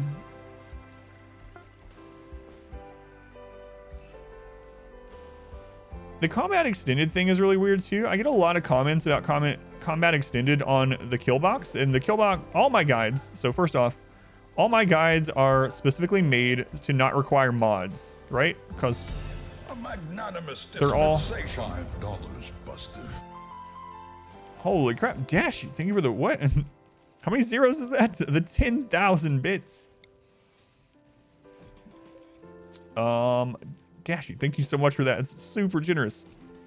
Look forward to the long form. Thank you, Dashy. Very, very generous. More PogChamps. Thank you for the $5 donation as well. What is YouTube? Man, Dashy, that is super generous. Much love to Dashy and to more PogChamps. I don't even remember what I was saying now. Don't remember what I was saying. Casually dropping a Benjamin worth of bits. What was I saying? I completely wiped my brain. Combat extended. Okay. So all my guides that I put out are intended not to have to use mods, right? And they are from a position where I just assume you're not using any mods that would impact it. And I get comments a lot about things not working and because of a mod, and I get comments about combat extended is the big one. So I'll get comments about that's like on the Singularity box where people are like, this kill box doesn't work with combat extended. You should say that in the guide. And I'm like, I have on my guides, I have to go through and let people know what mods it does and doesn't work with. I don't think so. That's not quite how it works. But combat extended is one of those that I get a lot. Almost every day someone is talking about combat extended on there. Can you guys burn this? Thank you. No, I'm not doing that. Of course I'm not going to, but it's just silly that is even ever brought up. It's like, I can understand asking, like, you know, this doesn't work with combat extended, or telling people, like, just so you know, if you have combat extended, this is not going to work with it. But I get people literally asking me to make sure I put that in the video, and it's like, no, I don't believe I will. It's got an ugly, sad life. This is the Dwarf run. It's almost like that's not in the base game. I don't know what it is about combat extended, yeah. I actually had someone comment on the biotech release video this morning, the one where I was just like reading the release stuff and like excited about it. That was like, they're like, how do they expect me to pay $30 for this when I can't even use combat extended with it? I will wait. And it's like, what are you talking about? What are you... It's such a weird thing. It's like...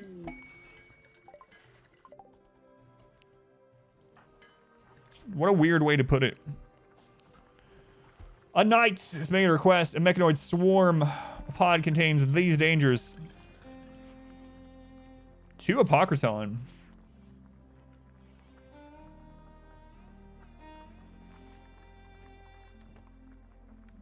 Defoliator. Let's do it.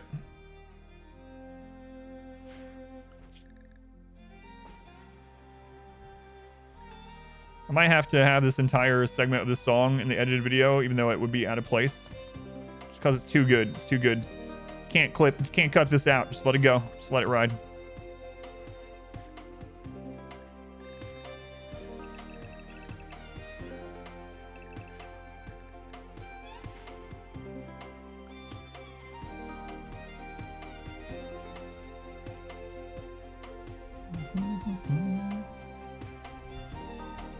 Yeah, they're in there. They're in there, Barbara. They're just not in there 50 times. Yeah. Thank you, Barbara, for the feedback.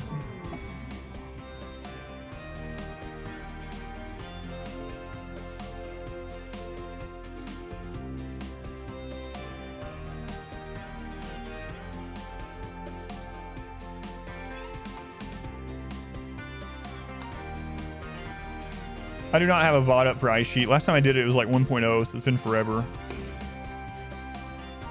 Can you resurrect enemy mechs? You cannot.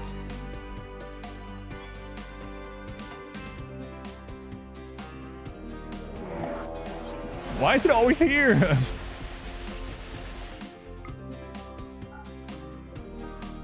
Hey, I saw you. You were awake. What? That Apocryton's like, no, I was always laying down. We're not active. Like, what?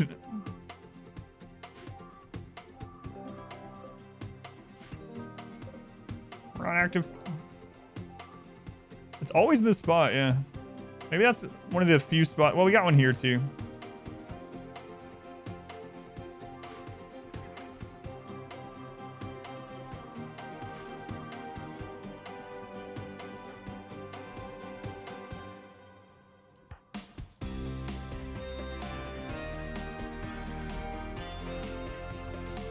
Defoliator will never reach me. It has a maximum range of 100 tiles. That's a blood trail, yep.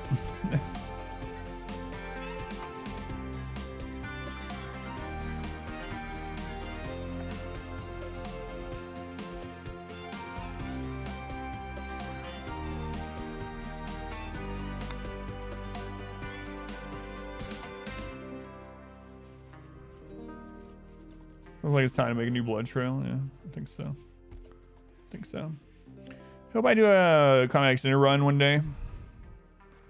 Do the Igor. Still remember people telling you 5% Igor was impossible? Yeah, yeah. I think my next run will be impossible, but yeah, I actually, it's funny because the Igor run is up on YouTube if anyone wants to check it out, exclamation Igor. But the funny thing about Igor is I also thought when I loaded up, I was like, this is completely unfair. I don't know if we can ever get ahead. It's just, I don't know that we can do it. 5% no pause.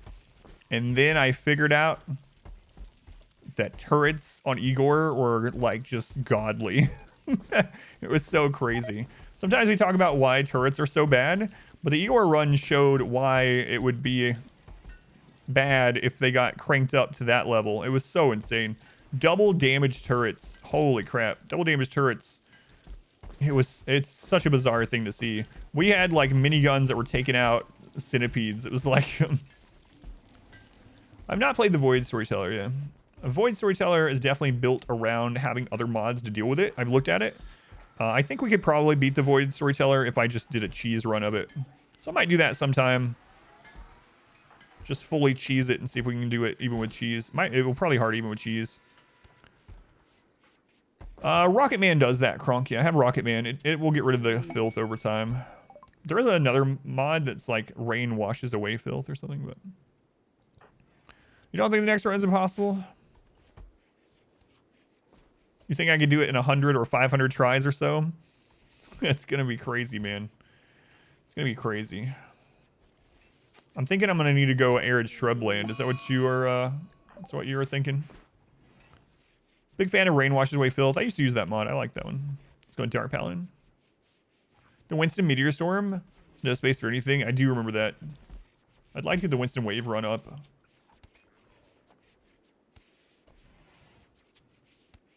Which mod gives me the 4x speed button? My no pause mod gives me that button. Yeah, Rocketman is pretty good. I usually don't activate it until late game because Rocketman does screw up map generation, world map generation a little bit.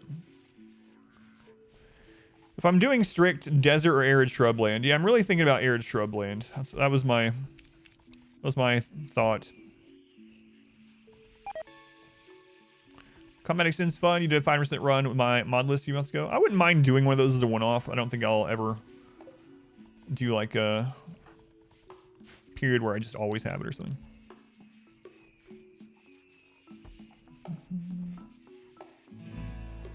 Ever run with a mod storyteller that changed rules like bullets are slower? Oh, you're talking about Oscar Obnoxious? I never did a full one, no. I'll eventually do a waster run, yes.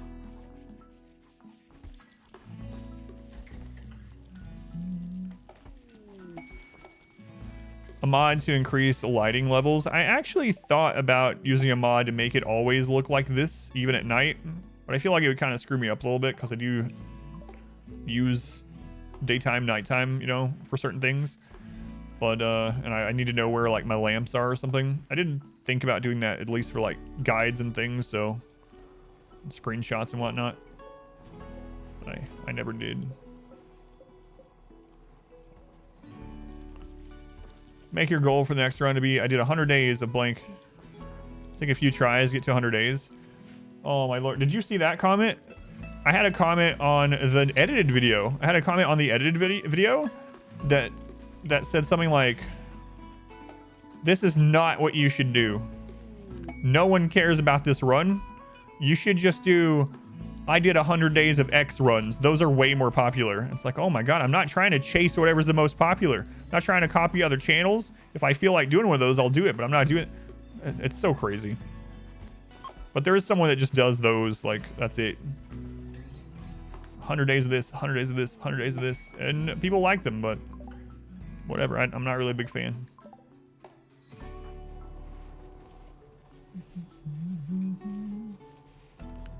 Less important in a game like RimWorld's. Darkness is pretty important. Darkness is like what? Peg legs and pessimist. If you're in the dark, changes probably into a peg leg pessimist. Saw some quality wine. Some RimWorld cheese.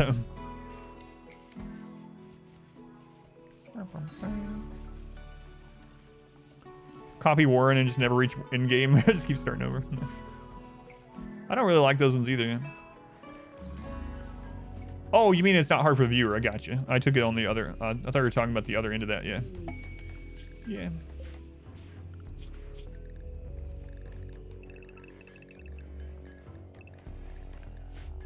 All right. So we're gonna actually get some dye. Some dye. Let's go ahead and smooth the rest of the stuff that I haven't.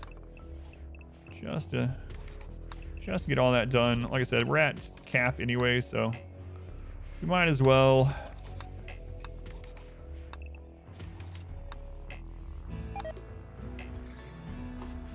Might as well.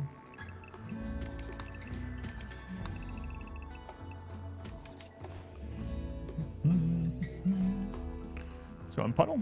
DFC, welcome in. You hate those. I did 100 days and this happened. I'm not a fan of them either in any game, and it's a very popular thing right now. Like, I see it for almost every game, and I you know, I can understand why it's popular and why some people enjoy them and some don't. But for me, it's just not what I really watch. So, all right, I don't want to smooth the surface where the enemies are walking, so I'm gonna just not start until there. 100 days in RimWorld is next to nothing. That's what I thought too, but I think they also play, and nothing against that either, but I think they play on like the, they don't play on like super hard difficulties, so it's more about like, look at this themed base I made within 100 days, and here's a couple easy raids that I destroyed, you know? So whatever. Blindness issue, those who can see color normally. Gotcha. Being able to see the color changes become more difficult in the dark. I gotcha. That makes sense. Thank you, Bill. Hey, thank you for the thank you for the subscription. Hey, Dibbles. Thank you, appreciate it. You need a roughened surface to make enemies break their ankles as they run across. Welcome back. Your steadfast loyalty. Carbide. Carbide, thank you for the 8 months. You're almost double digits, Carbide. Very much appreciated also. So yeah, right now what we're doing is we're pretty much waiting for more gold and more empire quests, and we're getting ahead on food again. We'll trade some of that if we get over on it. We are scanning a lot. We're using the scanners in order to find more gold. 100 is kind of arbitrary too, but yeah, it's a very popular thing in all kinds of games. I see it in everything now. I'll get advertised it on YouTube. It's like, I spent 100 days in Minecraft and I couldn't use such and such. This is what happened. And then the very next day, I spent 100 days in this biome and this is what happened, you know? Like everything. Mud traps would be fun. I used to use a mod a long time ago. So the archive channel actually has the Amazon run on it, which is when probably the last time I used heavily modded. And I used to use a mod where you could dig like trenches for water, right? You can dig moats basically. And it was so strong. It was so overpowered. Enemies are so slow. Like walk speed 30%. Walk speed 30%. So I would like, with that mod, I would put water inside the whole kill box, and enemies just would basically not be able to get to us before they died, no matter what.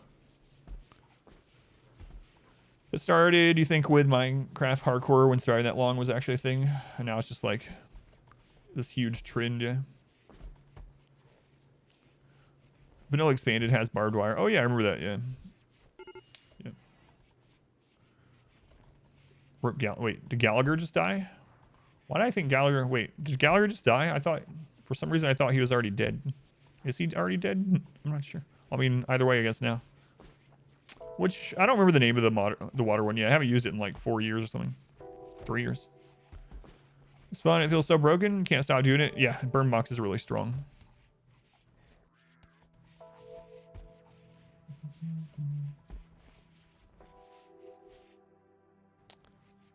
Oh, so he stopped doing comedy, but he was not deceased. I got you. Turn your Killbox into a freezer after letting deep snow build up in the winter. I mean, I definitely let snow stay in it, if it happens. Yeah. He just died. Gallagher. What a what a crazy comedic act he had. So silly. So he has passed away. Sad.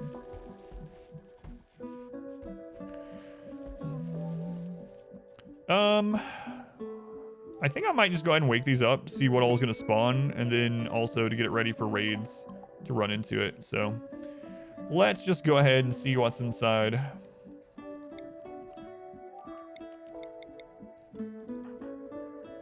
Let's see what's inside. Who are our best shooters now? We actually need more shooting experience on the kids. But we do have some good shooters up here, but not as good as I want in the whole, on average, I guess.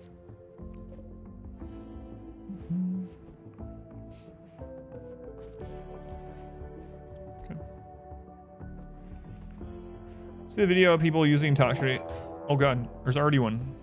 Trying immediately, crap. No, I haven't seen any of that. What is this? This is one of the new types of raids. It's melee and shotgun. Melee, shotgun, and explosive. Attack immediately. Usually clever, okay. So, Cassandra woke up. Well, not woke up. Got off cooldown. Not me realizing it, so. That's unfortunate. I wanted to have that mech cluster up, but this should be one that we can take care of anyway. So maybe it's not a big deal, as long as we don't let them get those grenades. Those grenades off.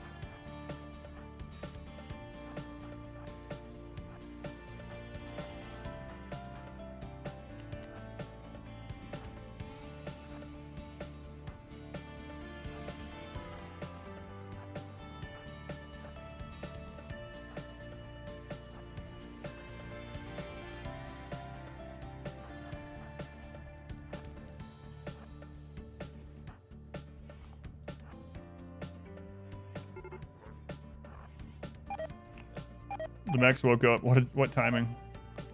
What timing?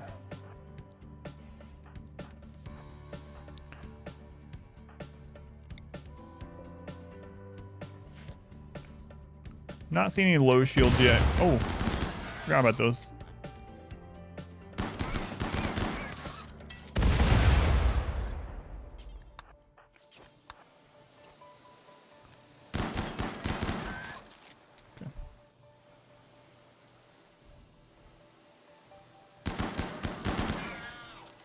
Yeah, I get what you're saying, yeah. That modded defense like that would be a little bit more balanced if you had to upkeep it, yeah.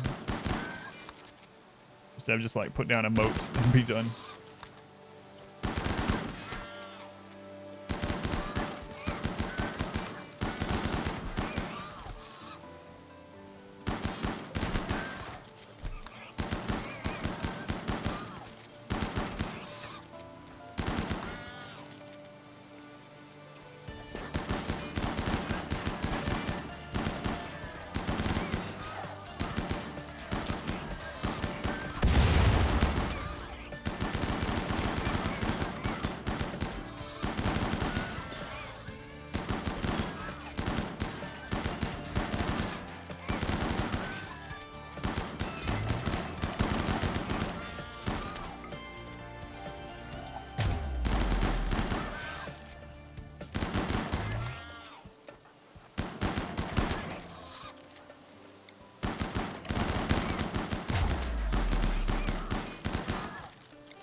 All right, I gotta be more careful of that. I'm gonna have to change how we're doing the repair thing there.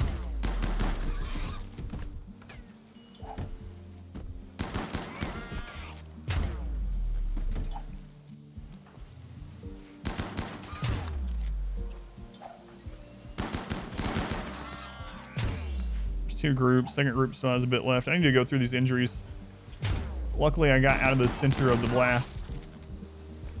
Johnny Tight Lips. Goat.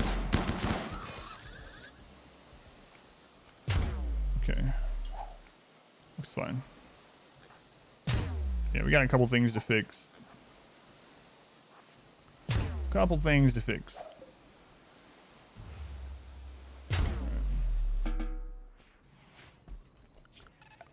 Okay, let's go ahead and allow that stuff. Okay, get those stripped.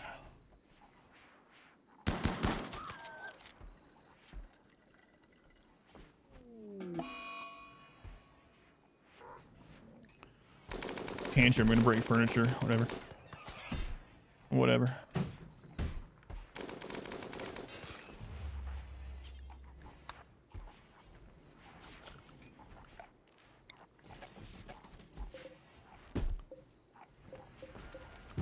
Alright, let's go ahead and put that for prisoners really quick.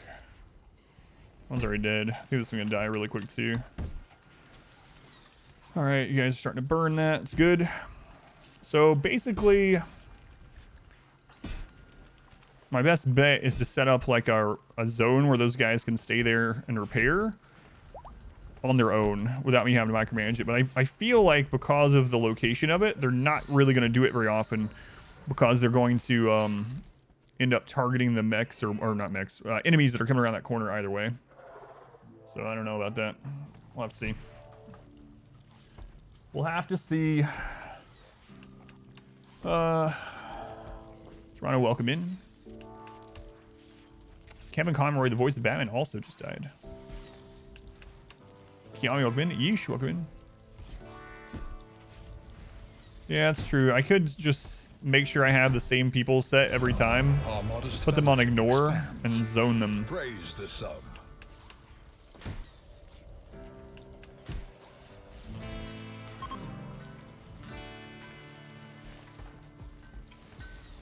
Yeah, might have to do that.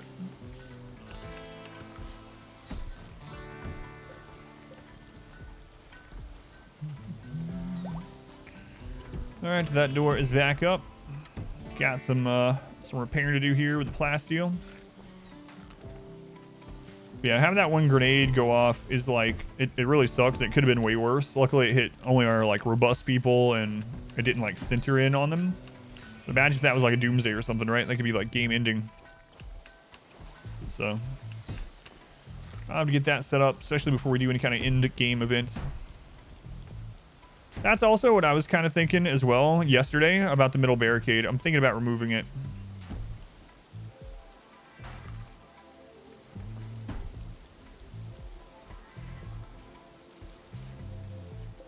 Like just these two. Leave that just in case. But we have so much firepower now that things are just getting destroyed anyway. And then taking away their 55% cover there is going to make it even faster. And it's going to stop some of the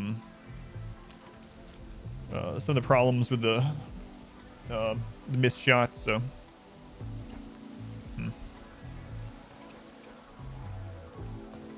so let's just cancel remaking those ones, and we'll test that.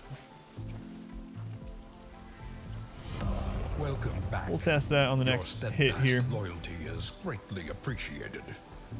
Let's see. Where are you, Rom?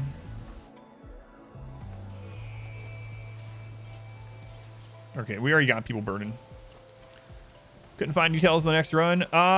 Just a little bit of a tease. Yeah, I haven't announced everything to it, Christopher. Sorry about that. But I was just talking about how the next run I'm thinking is probably impossible, and Smurf was like, well, it's probably not impossible. It just might take you 500 attempts to maybe get lucky enough to do it.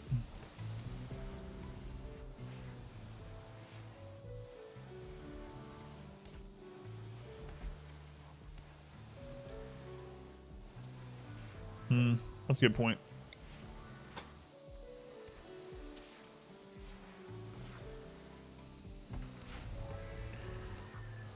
Oh yeah, I'll be going through a lot of pawns in the next run.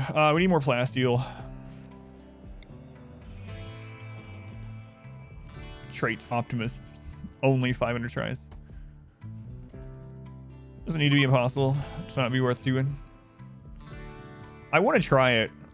Part of me is like really wanting to try to figure it out. And you know, pushing things to limits like that as well is going to probably make it so we discover something that maybe we don't know at all, or maybe we didn't realize we could use to our advantage or whatever. Like we're gonna have to be pretty resourceful on the next one. Who's Smurf? He's 1, 2, Our 3, modest fellowship 4 expands. posters the up from sun. you in the channel right now. Bung Bloopity. Fantastic name, Bung Bloopity. Hope that's your name, IRL. If not, you should change it. Thank you for the subscription. Very much appreciated. Extreme risks are on the visitors. I'm not too concerned with that. Not too concerned. Smurf does a lot of the content on some of the guides on my YouTube channel. Not all of them. That's what some means, I guess, though. Is that going to be later today or tomorrow? Is what going to be later today or tomorrow? Same settings. Two of your guys got mad at each other and killed the other. I was so worried about that early game, Turok. We actually had a social fight early. It's on the episode 2 that just went up on YouTube, actually. And we had an early social fight with 2 tough, robust people, and they almost killed each other. They had, like, basically no health bars left.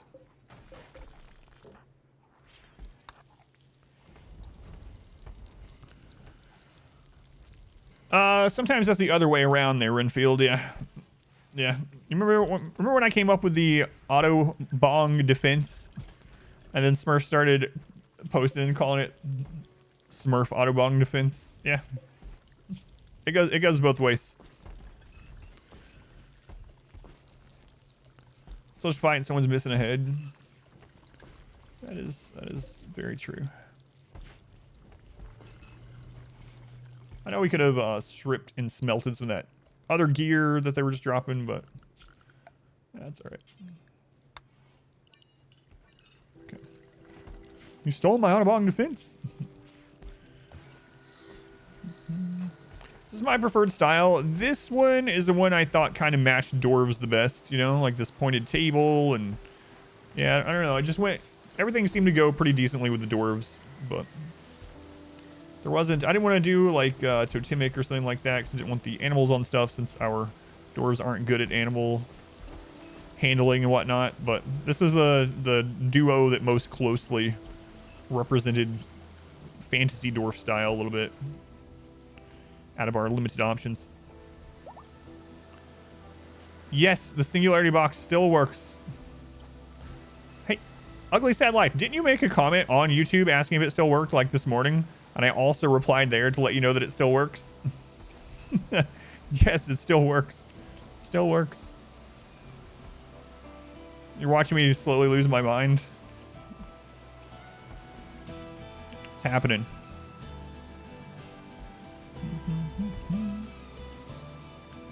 A bit to the stream, you found the prisoner trick and excellent bed plus dresser. You read the info tab. Yeah. Obviously. So people ask me sometimes how I know so much about RimWorld. Part of it's just playing for so long, you know, streaming it for 4,000 plus hours, and also looking at things myself for guides. And I've looked at some of the files and stuff like that, and you know, experimentation and whatnot. But also it's an amalgamation of what people come in the Discord and in the channel and teach, or we learn together. And so I haven't had time to. Why the beer weapons? Because it's better than just their fists, and also it's just fun because it's dwarf stuff. Like, I should probably equip one of them with this mace, to be honest with you. But it's just been a silly thing. Alright, we'll give him a mace. I've been hiding the information. You mean the Singularity box where in the title, the description, and the pinned comment says, still working with 1.4? Yeah, I'm super hiding the information. Before too long, I'll be saying 5,000 or more, yeah. Beer is a weapon, too OP. The mace is hollow, filled with beer.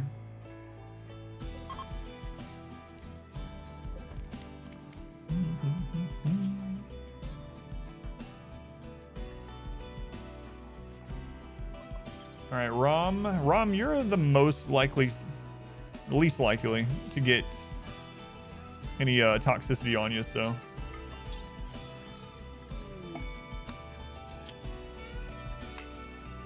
Floor baby having a go frenzy.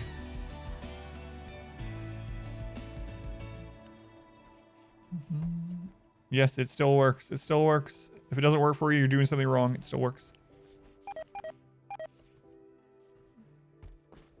A Smurf.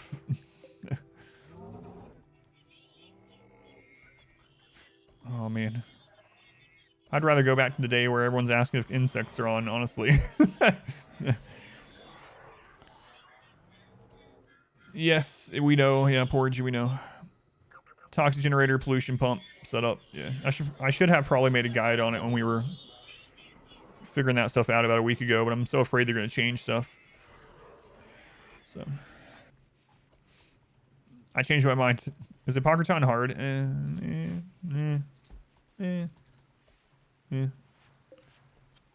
haven't ran into a hard Apocryton yet, but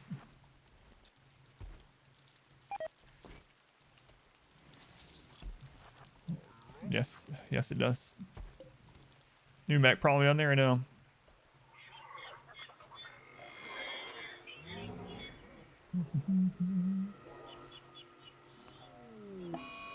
A daze. Mechs, yeah, mechs are turned off. You can tell. If you look really closely, you can see these aren't mechs.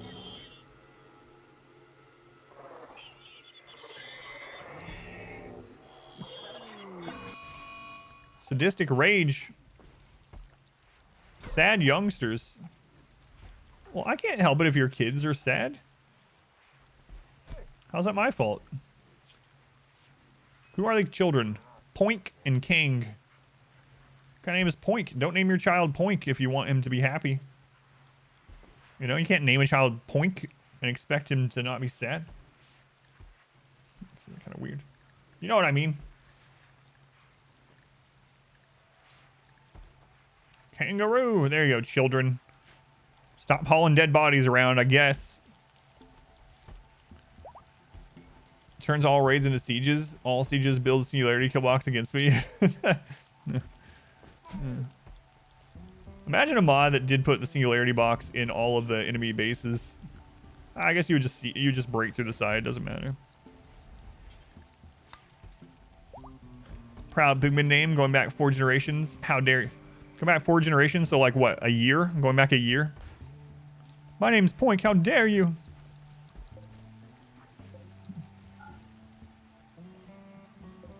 I really need to get that built. Guys, what are you doing this plasteel? Not mining it, apparently. Oh yeah, wasn't I gonna set someone as a mining specialist? Who was that? I don't remember. I don't remember.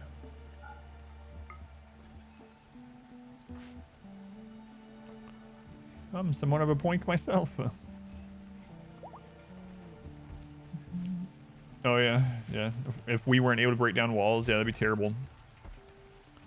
Big names are great. I really do like them. Every time I see a little pog child, I want to kidnap it. Very first one I saw, a little pig, little 7-year-old named Pog running around. I was like, I need that pig boy. I've never needed anything more in my life than that little pig boy. It was Answer, thank you. That's what it was. It was Answer, and we were going to wait till he gave them the leg.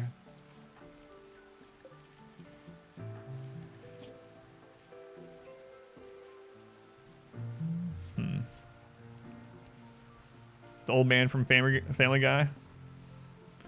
I don't know if I could do that with a granny voice. Here, little child. Our modest fellowship expands. Praise the sun. I saw that little 8-year-old pog boy and I had to have him. Not quite. Like on before biotech. Before biotech, I usually capped out on a normal RimWorld stream at anywhere from like 500 to 600. The average was like right around 400 though throughout the whole stream. Yeah, on a RimWorld stream. The whistle's hard to do. Yeah, it is hard unless you got a gap there. Zyloga, thank you for the Twitch Prime. Thank you for using that here. Not sure I'm getting your name right, but I do appreciate it. Oh god, Lunar, look at that quote. Look at that quote. I'm not sure if I want to do that with Answer or not. Our modest fellowship expands. Maybe though. Praise the sun. Maybe. Let's take a closer look at it here. Haven't used this in a long time. Mining speed plus 70%. It's pretty good. All right, we'll just do it. We'll do it. Answer. Smoothing a floor. Not anymore, Answer. You're going to be mining for the rest of your life. Hope you enjoy it. All right. Mining specialist. First time I've used a mining specialist since Arco Nexus. First ideology run. There we go. The refugees and the children will watch you become a mining specialist. Skipping off the music's a bit jarring at times. Yeah, there's nothing I can do about those right now, Sip, because it's already recorded, but I do have an idea. So for the skipping on the music during the edits, what I'm gonna have to do, and it's gonna be annoying, it's gonna take some time to do it, so I'm gonna have to do it on my next day off, whatever the crap that is. But basically what I'm gonna have to do is I'm gonna have to turn RimWorld's in-game music off. And then on my stream deck, I'm gonna have to have a button to play RimWorld music, and then a second button that cancels RimWorld music and plays raid music. I then have to route that into my mixer and split it to my headset into stream output only and not have it on the recording output. So it's gonna be a real pain to get it set up, but that's the only thing I can do to do that in the future. So I will end up doing that at some point, and then I'll have to get used to hitting the raid button to play raid music. So it sounds straightforward. It is, but it's going to be time consuming, and it's going to require me to be I'm going to have to test it a lot to make sure. So that's easy. How many hours into the month's quota are we? I didn't check today. I can double check. Failed role change. Answer. What kind of crap is this? Why is it necessary? Because in the edited video, because RimWorld has a constant soundtrack playing in the background, the edited video will cut the sound over and over as well. So what ends up happening is on the edited part, it's very jarring, especially when it's going to a loud part of a song, or it's going to, you know, from no song to a loud song to no song again. It's very jarring if you're paying attention to it. And so it would be better overall to have it that way. All right, Ian, let's try that again. Which is better, pemmican or nutrient paste dispenser? Well, pemmican requires different ingredients, so pemmican is nice because they can eat only how much they need. They don't overeat.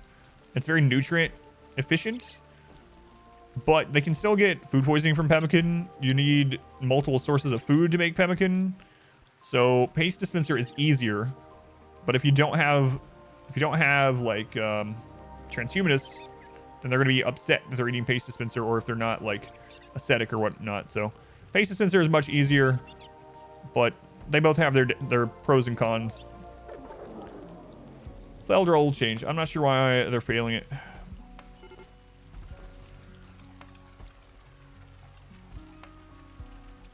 Two in a row. One of the spectators left, so let's just put extra spectators.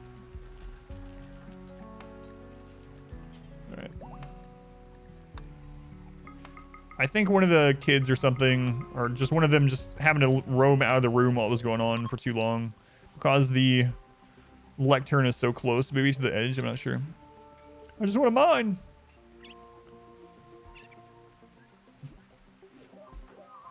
Okay, they're all there for sure. Yeah, this is a themed run, yeah. So we have individual barracks, you see, individual barracks. Adam, that's just a bedroom, individual barracks. Point is throwing people off the ritual. Look at the shelves of just weaponry inside the church. We got this chapel, and along every wall, just stacks of guns. Wait a minute, what kind of church is this? Is this a cult? No, it's not a cult. Now drink your daily Kool-Aid. Wait a minute, Adam, the Kool-Aid kills. Drink your beer, equip your weapon, and go about your business.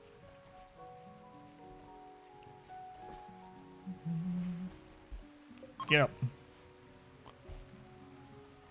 All right. Let's go back to... Well, they're already scanning, so... They're scanning. I gotta keep an eye out for gold scanning. I hope the Empire comes soon. A join offer. Let's see. Let's see. This guy wants to join the Dwarves. Lazy. Loves animals. He is the opposite of a dwarf. I'm gonna go with... Nope. That's true. Our religion does idolize heavy weaponry. That is true.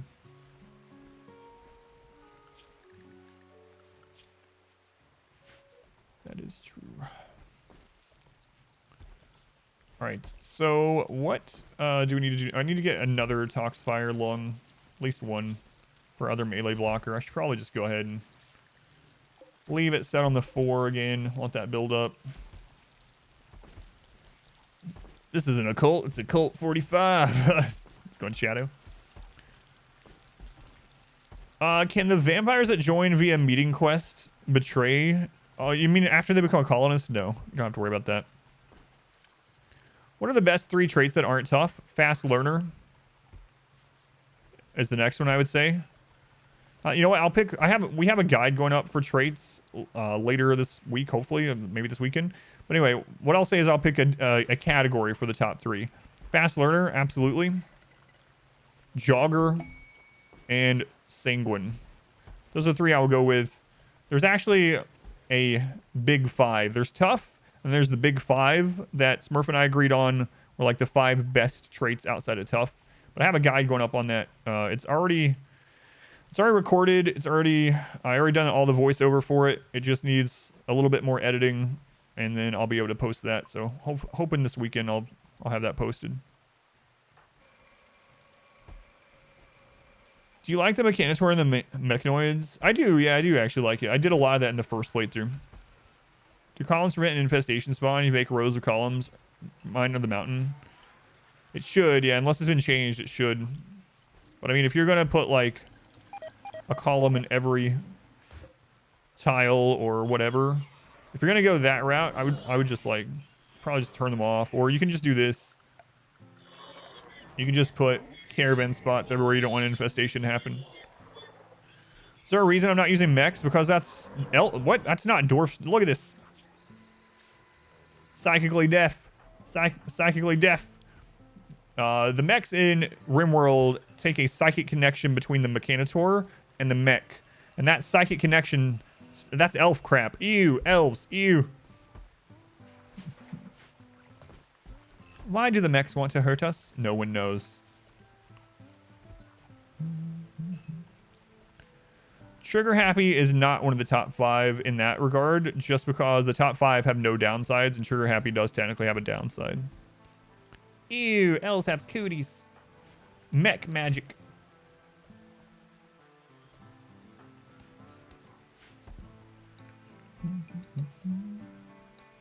Yeah, our doors are cyclically deaf, yeah. Yeah.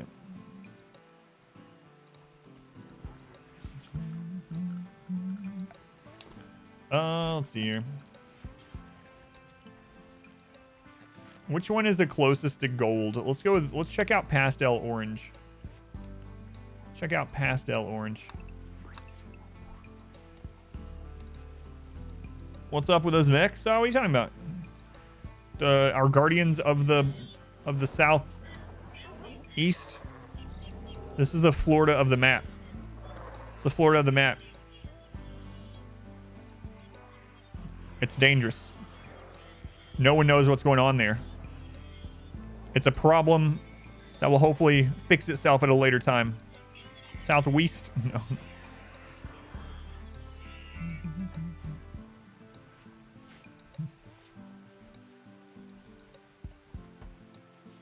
Pastel green? Yeah, I'm sure pastel green looks very much like gold. No, I'm specifically looking for one that I think will look gold-ish. Florida man plus mechs.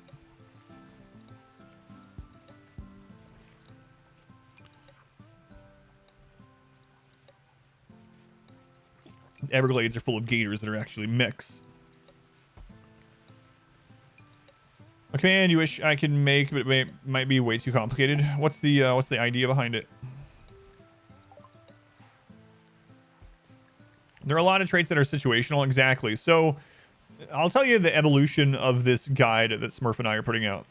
So at first it was like, let's make a tier list. All right. I'm going to make my tier list of traits. and you make your tier list of traits, and we'll ask some people, and we'll see how we'll discuss it, and we'll see how they interact, and we'll see which ones we really think are the best traits. And then we started thinking about it, and the answer was it depends a lot, because that's the answer to RimWorld a lot, right? You hear me say it all the time. And it's like, well, this is my trait list, my tier list for my playstyle and my difficulty, but it doesn't really help people that aren't playing on crazy mode. So over time, the tier list ended up becoming more of like a guide with each of the tiers broken down into a type of trait instead. So you have like tough, which is in its own category because it's just the best. It's like the god trait, right? At least if you're taking any damage in your game. And then you have like the big 5, which are like 5 that are like the best with no downside at all. And then you get like one that's like mostly positive. You know, you get one that has trade-off. You get mostly negative, but even the mostly negative ones still have instances where there are good traits. You can have a good pawn that has a mostly negative, right? Like a god pawn with a mostly negative one.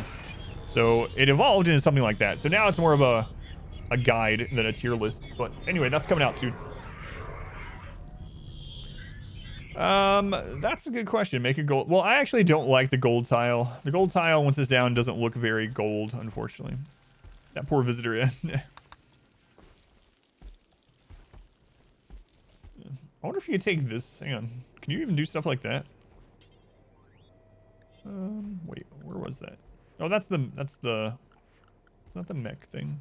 It's the mech thing. Anyway. Can you paint gold tiles? I imagine you could, yeah. Painted smooth floor looks like garbage. We're about to find out. Haven't painted a smooth floor yet.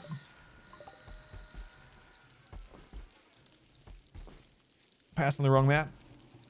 You attack Florida Man, then a month date. And it would tell what crazy thing Florida Man did from that date.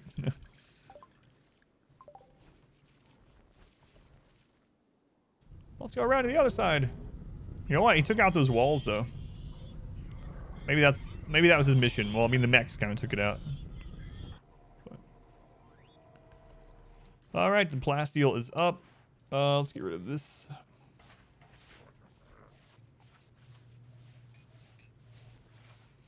I'm also thinking of putting doors in all these. I also need to build a bunch of doors down here sometime to have the breachers get stuck on, but yeah. Tantrum, random furniture, go for it. Tantrum, random furniture. Excuse me, Poing. Why there? You ever think about how much fun it would be with that command? Yeah, that would be a difficult one. All right, we're waiting on these additional kidneys to come in. Still waiting on the Empire. Another tribute collector.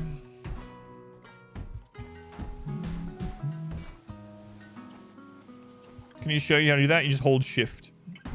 To ruin, if you hold shift, you can queue up actions. So even movement actions. So hold shift.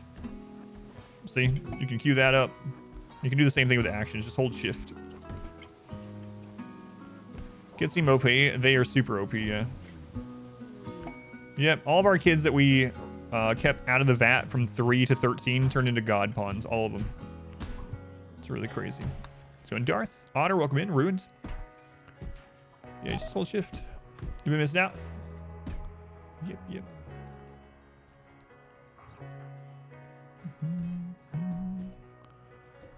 All right. Do we have other close by steel? We do not have any that's super close by. And how are we doing? We got plenty right now, though. So we'll just go get the rest of this plasteel mined out.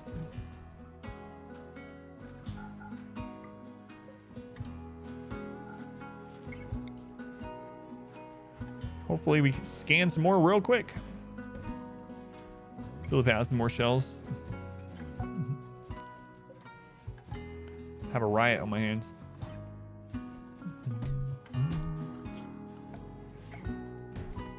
A riot. People can walk over shells. Yes, they can walk over shells. Yep.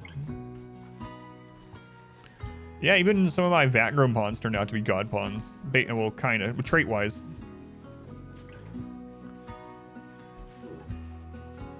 patch the vat pawns be more terrible? I think they're supposed to be terrible. Like, I can't speak. The full vat grown pawns end up getting one random trait, and so on average, it's not a great trait, right? But ours all got good ones, or most of them got good ones, and they don't get any passions. So the full vat grown ones seem about right. But man, the children, leave them in there until 3 and then take them out until 13. It's just insanely good. Insanely good. Is there a glitch with vat grown kids that give them insanely high combat stat? I haven't seen that one. We have some fully vat grown children, like this one. He has a 6.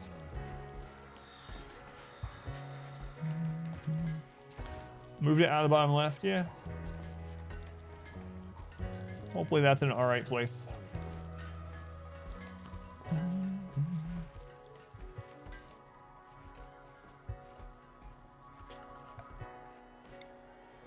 Should we just leave that one hallway dirty?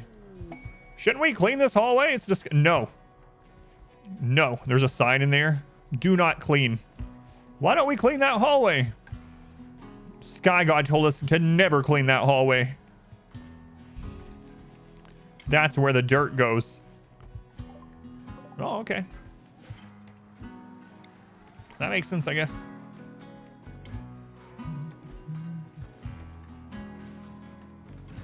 That makes sense.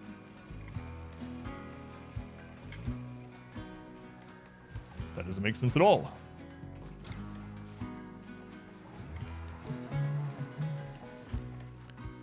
It's pointing through.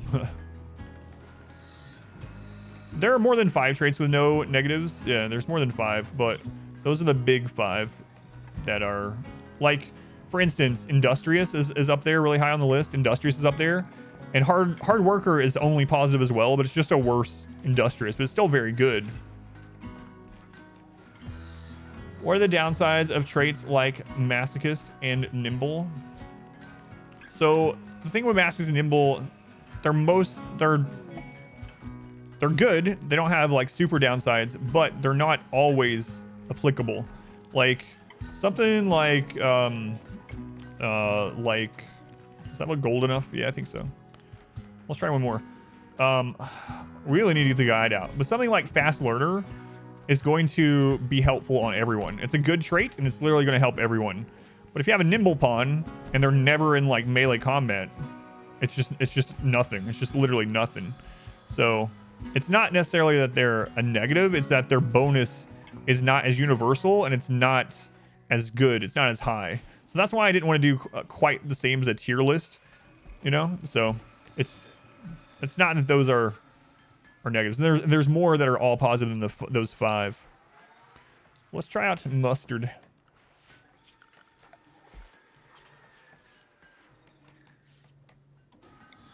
See how that looks. We'll put it right here so we can see very easily. Hopefully that makes sense. Full length VODs on the channel. They're on the 2nd channel right now. The full one's on the 2nd channel. You can do exclamation archive, Abaddon. Exclamation archive. It went up this morning. Party in the dirt room. Ken, welcome in. One hit in the leg and Nimble cease to exist. Mascus does have a slight downside to consciousness, yeah. So your Mascus pawn is going to have to be in pain in order to get the mood bonus, and being in pain is going to give them a consciousness hit. So, and then they're going to down faster. You can get the no sleepy gene on a run. Yes, you can. Yep. Thank you, Snowpig, for watching both edited and non-edited. I want them both up for those that... So you can choose. You can choose which one you want. I know some people plan to watch the edited to like stay caught up on everything, and then have the long form content as more of a... I'm going to let this play on the side while I play my game sort of thing. Do you get more beauty from painted flooring? Unfortunately, you don't. That would be nice, though. Do I accept pyromaniacs? It depends, yeah. A pyromaniac isn't an instant no from me, but it's definitely all negative, but that's exactly what you do. No, painted stuff does not impact beauty right now. Yeah. Don't know if that's they're gonna keep it that way forever or not.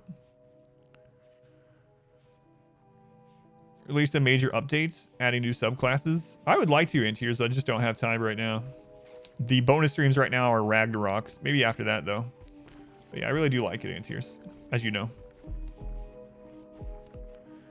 It doesn't matter what mood buff they get. So pyros get mood buffs for holding an incendiary weapon. They also get a mood buff from being around a campfire, but it doesn't matter. Pyros will break down no matter what their mood is. You can have them at 100% mood always, literally 100%, never upset, and they still have a breakdown, a fire starting breakdown once every 50 days on average. So no matter what you do, no matter how happy they are, they will have a forced breakdown. So it's just a downside. Yes, you can give them extra mood, but they will break down no matter what. So same thing with Gourmand, right? Gourmand, no matter what, once every 50 days on average, they're gonna have a food binge, whether they're kept super happy or not. Let's go and Sword Mask.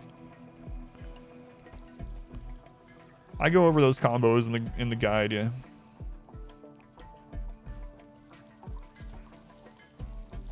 Who's on this? Painting is an art job.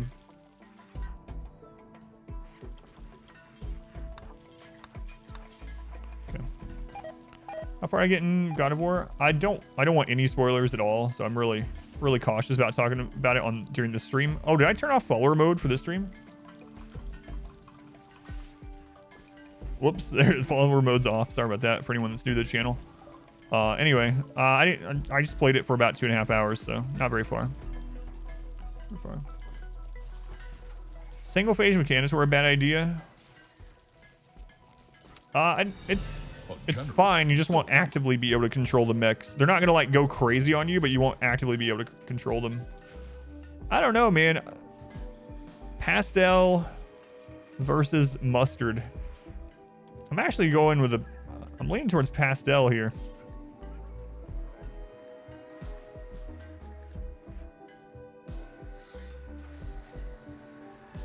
Oh yeah, no worries. Yeah, I'm gonna play tonight. Yeah. No, barracks only stack to a -3. You can literally not get any higher than a -3 mood hit from Disturb Sleep. Kara has Encore colors, maybe a little bit. I think this one just looks more vivid in general.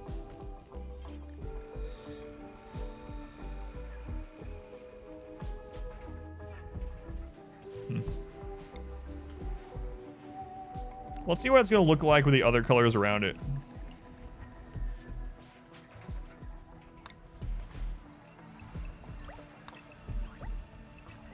This is very important stuff, obviously. I'm going to make a waster run at some point, yeah. These are like Dwarven Forges, yeah. This is definitely one. The pastel light greenish. I'm going to suspend that for right now.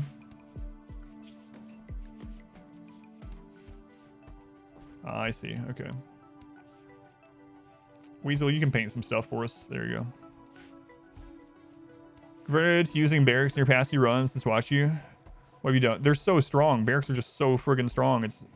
I have to force myself. I have to make it part of a themed run to not really use barracks very much because they're so good. If I was using a barracks in this room, I would go up even more in population. Or using a barracks in this run, I would go up even more. We could like fit 70 dwarves in here and keep them all happy easily.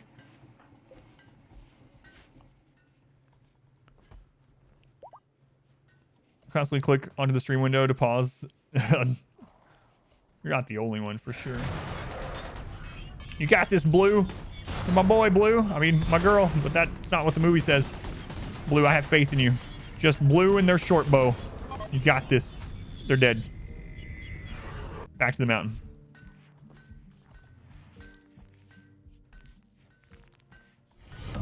Welcome back. Barracks are super easy to use, and you get a mood buff from it, and they're super efficient.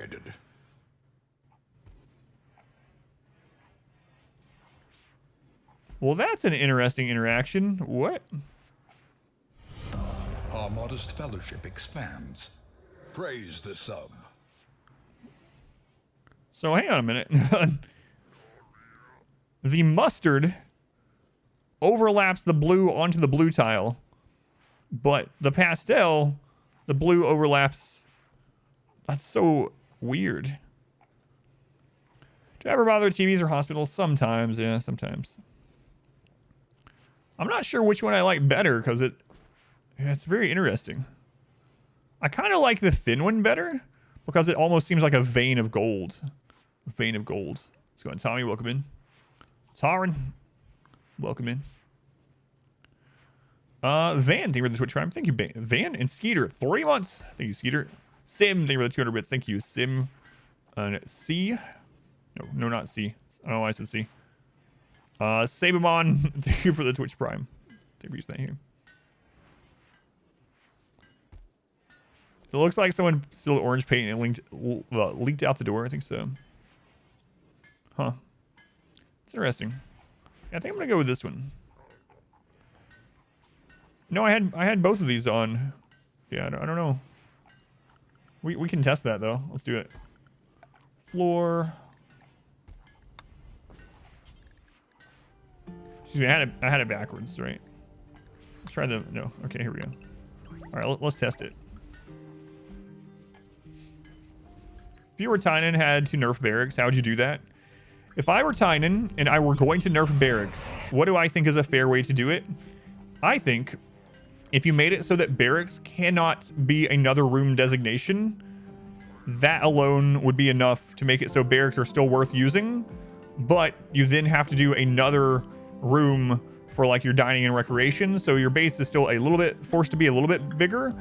So one of the strengths of the barracks right now is that you can combine it as other rooms and you get all of the benefits of the room stats for 3 different rooms. So in their mood bar, you're getting very impressive barracks, very impressive dining, very impressive recreation, all from that same room. And then you have all the other crap too, where it's, you know, beautiful surroundings, spacious, etc.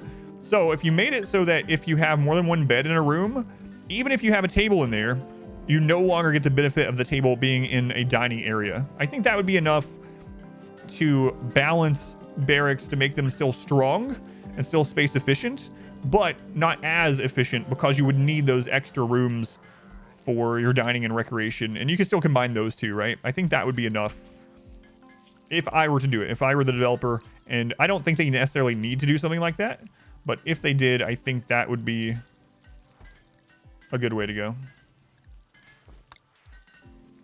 All right, we use the pastel, right?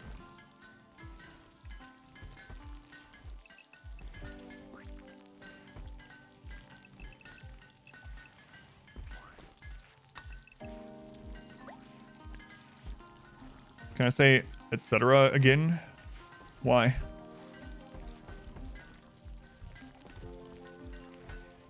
What about making bedrooms better or smaller? That could be fine too. Making it so your bedroom doesn't feel cramped. The thin one was the mustard. Oh, my bad. I thought I did mustard first. Are you sure? Yeah, let's do one more and then I'll just to double check. So this is pastel 100%. Give it a specific purpose, yeah. You want to hear if I said etc. or etc.? I ended up saying both because it is a regional and socio-economic thing. So I do get some people that occasionally will hear part of my past accent and like go off on it and make a big deal about it, which is very silly in general.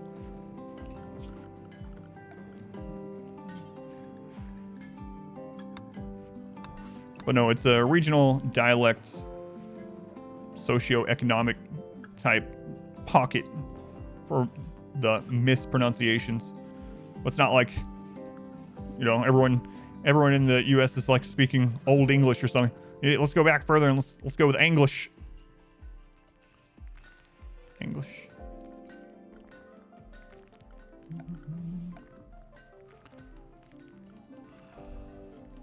Empire Cities traded slaves.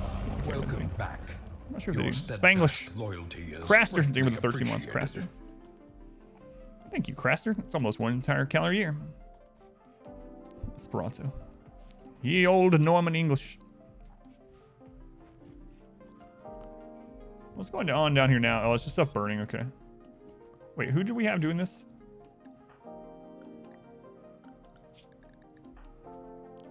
There's a party going on. Someone's about to have a breakdown in the party. Don't worry, it's normal. Still going with the royalty. And yeah, I'm trying. I'm kind of getting tired of waiting on the royals to show up. Kind of getting tired of the royals, but we could build a ship and launch it.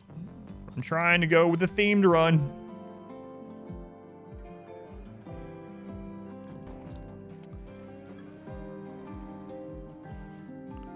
What permits will I get? I'll probably get the summon Janissary, summon Cataphract. I'm not sure on the other ones actually. Usually I get one of the orbital bombardment ones, but it doesn't help us as much under the mountain as you would probably guess. But I might still do that. We could use it on them as they come through here. If not, I might just grab something easy like steel delivery, even though steel delivery is only like 250 steel.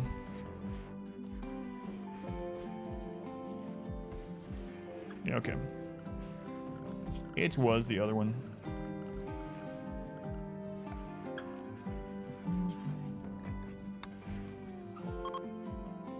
Grab the mustard. Should have just used that to start with, yeah, but gotta get used to those things. I wonder. Has to be a painted one.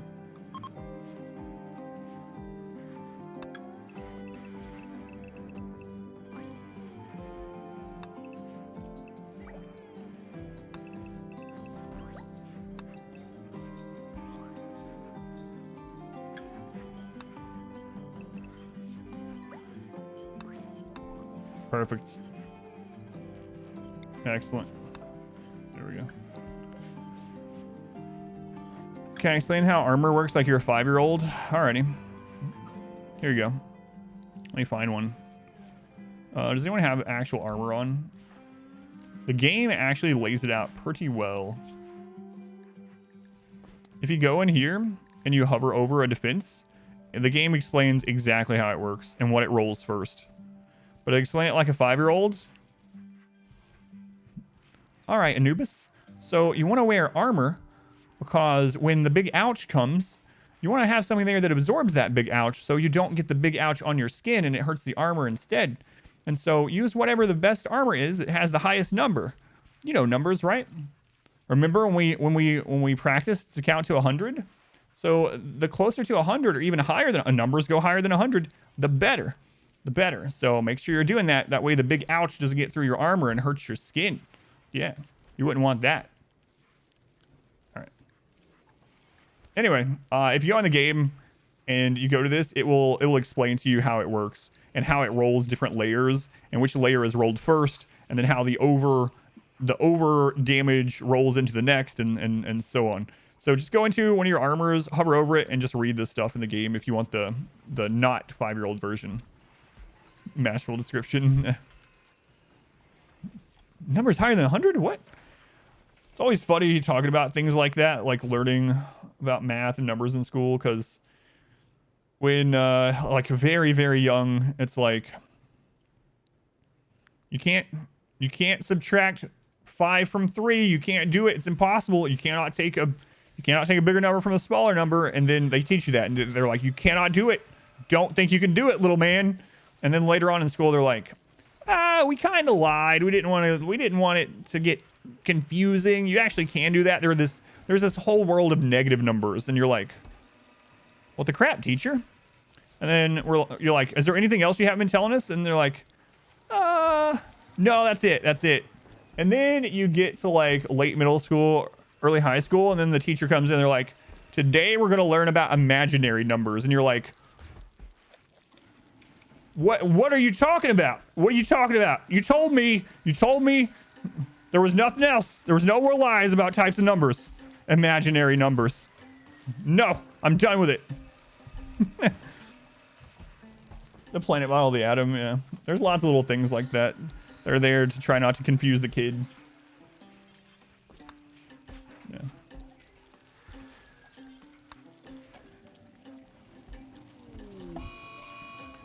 It's about to improve. Math's consistent with its own rules. Yeah.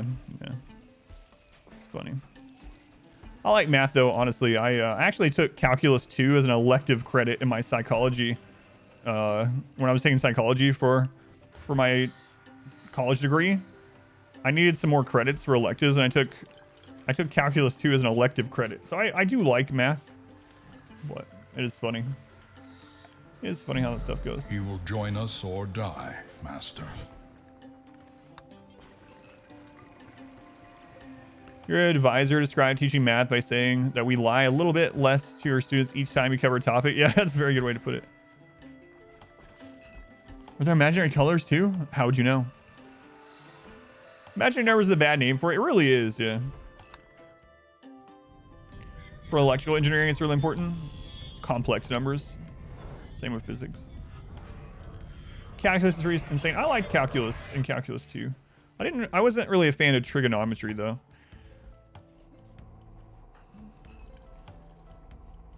What's the point of painting the floor? Just for the aesthetic, yeah. That's it.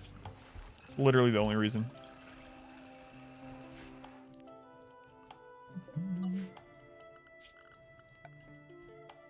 How long is it gonna take to do all that? We got any other kind of soil over here?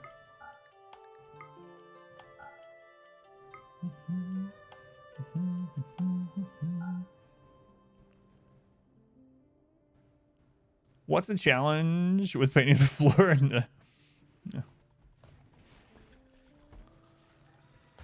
case the floor would go faster if it's red. Oh, that was one of my complaints. So here's a funny thing. I don't usually use like clickbait titles for YouTube videos and whatnot, but one of the titles for the one of the YouTube videos was something like, I want a refund, you know, and that actually got way more clicks, almost double the percentage of clicks, which is kind of crazy. But the whole reason I named that episode that is that you can paint almost all of the flooring and furniture in the game now, the buildings, walls, whatever, doors. You can even paint statues, but you cannot paint the spaceship. You cannot paint the spaceship.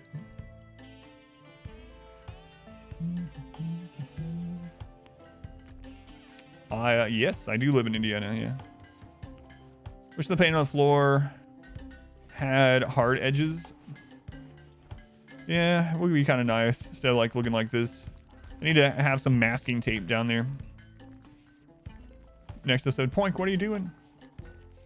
Legendary assaults. Even character masterwork. Oh yeah. Masterwork is where things start getting crazy, and legendary is just beyond, yeah. Beyond. I wonder what's gonna run into these mechs. Sweden, but they didn't qualify. That's right, yeah. Swedish flag. Gotta get that in there. Just waiting on the next Cassandra hit, see what she does. We're actually built up with a lot of beer now. We have 450 basically. So finally got that built up. I'm actually thinking about planting more dye to get this done faster, but there's no real reason to. There's no real reason to. And we don't have anyone, or only like the children are idle, so. Thank you, Vin. Join as you were explaining the rec room combined with other rooms. Do you have a video explaining the benefits? So Squib, if you go to exclamation barracks, if you type exclamation barracks in the chat, Squib, it should bring you to a timestamp where I talk about it a little bit, but I don't have a real guide to it, but that's a timestamp where I explained it recently. So exclamation barracks. The children are idle. All right, we got some more kidneys to install. See here. I don't know why I'm looking in there. They don't equip their kidneys. How old is this person? Oh, it's Rom, right? We skipped them. 15-year-old. Let's replace your kidney. What's the worst that could happen?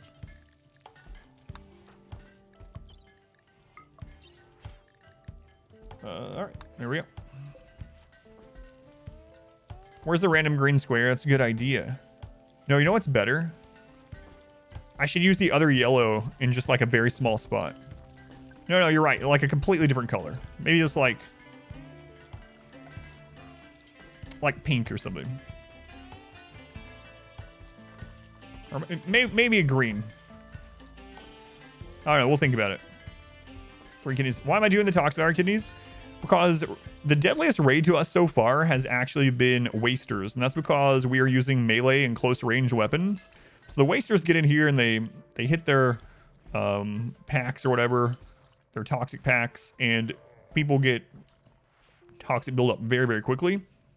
The kidneys only take 2 advanced components, whereas the lungs take 4, so I'm going with kidneys first. Yeah, tox grenades, tox launchers, mainly the toxic packs. We've had some of them come through here and they immediately turn on that toxic pack and just run down the line, polluting everyone. Let's go in handles. Welcome in.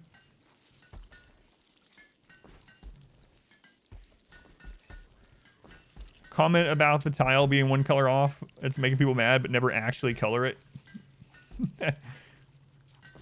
You're like, wow, you didn't mess up the road this time. And I'll be like, well, I did a little bit because this right here is green, but I'm not gonna fix it. I don't care. Yeah. Guns deal sharp damage. Bullets deal sharp damage. Guns deal blunt damage. And you might be like, what's that distinction? Guns in melee deal blunt. Bullets deal sharp. Yeah. I have third kidney installed in real life when I read some of those comments on YouTube. I wish. Like, here's an SMG. So SMG. A new subscriber. Does it show blunt for the melee? We are building an army. They actually not show the... Oh, it's down here. Yeah. Yeah, grip blunt, barrel blunt. Okay, there we go. Yep. Bullet sharp, melee blunt with guns. Sparky, thank you for the 2 gift subs. Thank you, Sparky. Sparky, thank you for the resub. Or why did I say resub? It's your first sub. I don't know why I said resub. Sparky, it's like you've been here for months, apparently, because I'm saying it's a resub. Sparky, thank you for using the Twitch Prime here and also for the 2 gift subs. Much love to Sparky. I thought about that DT, but I would think that would invite people to try to get in. Like when some people see that, they'll try to get onto it. Like Artosis, for instance, he has an unban stream every couple weeks or whatever. Is that a school up here? Yeah, this is kind of a school. Yeah, there's a desk, there's blackboards. It's also a church though. We have all these pews. And we have shelves of guns against the wall. You know, so. There are multiple Sparkies, that's true. Well, upon preferred to use built-in weapons like elbow blades. They changed how it functions a couple times. I'm not 100% anymore surreal. It used to work where they would alternate, and so it could actually lower your DPS, but I think it's in addition to now. Anyway, Artosis has a, you know, an unban event every couple weeks or whatever, and I don't want my stream to be anything like his at all, of course, but since he started doing that, more people try to get banned. It's a southern religious school, a little bit redneck homeschooling. So if I did that thing with YouTube comments, people would then make more of those comments to try to get on that video, you know. Fellowship expands. So. Praise the sun. I'm really curious what the next raid is and if it's going to hit this or not. I'm really going to see the Apocryton. You know what? It's kind of interesting. The next raid that hits this, if they don't take them out, if the raid doesn't take this out and the Apocryton is left alive, will the Apocryton revive the whole cluster over time? Yeah, the melee system is kind of needlessly complex in RimWorld in general. What were you saying in Discord the other day? It was like your best place to look at melee DPS right now and worst place are both the same. It's the number in the game, but I don't know if the charges regenerate. That's what I'm wondering, yeah. Because I've never had one alive enough. That's why I was saying that. Where is he? He has 30. Does anyone know? I mean, there's 2 Apocrytons, so that's still enough to revive this easily. This is less than 60 mechs. He's not resin the other cluster. I don't know if he can. What are my 5 first research projects when I start? When I'm starting tribal, My first is complex furniture. My second is stone cutting. Generally, my third is electricity. And then, depending on if I have a bunch of people researching, like refugees or something like that, and depending on the map layout, a lot of times I will go straight into geothermal for my fourth, actually. If not geothermal, then I'll grab batteries, and we'll say a solar panel as a mix for 4. And then machining. Those are like my first 5. But what I'm really trying to get to is tribal, outside of the basics of complex furniture and stone cutting. I'm trying to get to electricity, and I'm trying to get to mortars. Electricity, mortars are like my top 2 priority generally. But again, it depends on the playthrough a little bit. Like some playthroughs, I will actually invest getting into guns faster because we haven't gotten good drops. And then sometimes we'll get good drops. And what about clothing? I usually wait on clothing. The tattered clothing debuff isn't a big deal early game, honestly. And we have so many people that we're injuring that aren't instantly dying. I can just strip them if I want. It's poor quality, but so I am not muted. It's you, yeah. Decoration for the church. Mortars are important, yes, but they asked for the first 5, and mortars are not. Whoops. Mortars are, you can't research as the first 5 if you start tribal. But also, someone asked before the stream started, so it didn't get into the recording, so I'll answer this as well. Someone asked me, what do you do if you get a siege before you're ready early game? And again, it depends a lot on your difficulty. On my difficulty, I like to try to get to mortars and things on an open map by the time I'm around 20,000 wealth or so. The smallest siege that can happen is a 2-man siege. Believe it or not, you can have 2 raiders and a mortar, right? So what do you do if that happens early game and you don't have your own mortar and you haven't had like a rifle drop or something like that? The answer is great bows. Great bows are really, really good, actually, especially early game. It has long range, has decent damage, it has decent accuracy. You can outrange early game raiders for the most part, especially the siege ones with that. And you don't even have to hit the person. You can just aim at the mortar. So I would say if you're early game and you haven't been, you haven't had anything drop a rifle yet, and you don't have your own mortars, you're nowhere close or whatever, then having a couple great bows around, or if it's that small, you can bum rush them, right? Depending on your difficulty. If you have 2 or 3 pirates set up and you got 5 tribals, you can just go surround them in melee, just beat the crap out of them. But in general, you can pull to you pretty easily with a longbow. I have no idea what that is, delightful user. Vinny, welcome in. They're great bows. Yeah, I actually slept on great bows for quite a long time. Then we did a Amazon Warrior Woman run where we could only use bows in melee. And I had like 20 pawns with legendary great bows. And anything that didn't have armor was getting just ripped apart. How do you handle sieges with melee? No shooting, no animals, and no sidecasts? You'll have to watch the melee run for that, although I did use animals, yeah. What would you do for a Klondike bar? Would you kill a man? Caravan to a new tile. Yeah, that's an answer too. Man, Cassandra really beat the crap out of us early stream, and then she's kind of just chilled out a little bit. Let's see.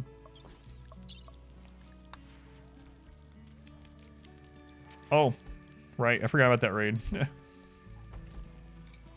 Watching the Amazon run casually, I play way different. Yeah, that was almost 3 years ago when it was recorded, I think. Drop pod to another tile was a melee run strategy a lot of times, yeah. Legend of Dragoons and the Chupacabra. Never forget the Chupacabra. Alright. These are almost ready. That's awesome, yeah, thank you. Thank you, Carrot. And the long form are still going up as well, so for anyone wanting the long form content, it is still there.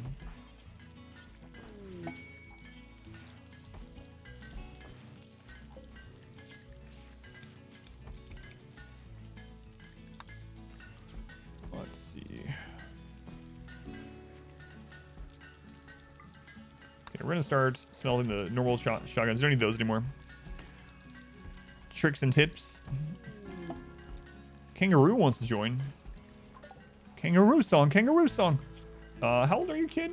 12-year-olds? 12-year-old slow learner, slowpoke Neanderthal. Kangaroo, it's a very tough decision. Super, super tough. Super tough. Let's go and dink. Chupacabra and Hysteric. You're gonna spoil the run. I mean, I know it's an old one, but Hip Hop Anonymous? Hip Hop? Yeah, thank you for watching the guides. But yeah. The story of Hysteric is one of my all-time favorite RimWorld events. Where are you going, kid? He's doing the nature running. See how he's going outside of his zone?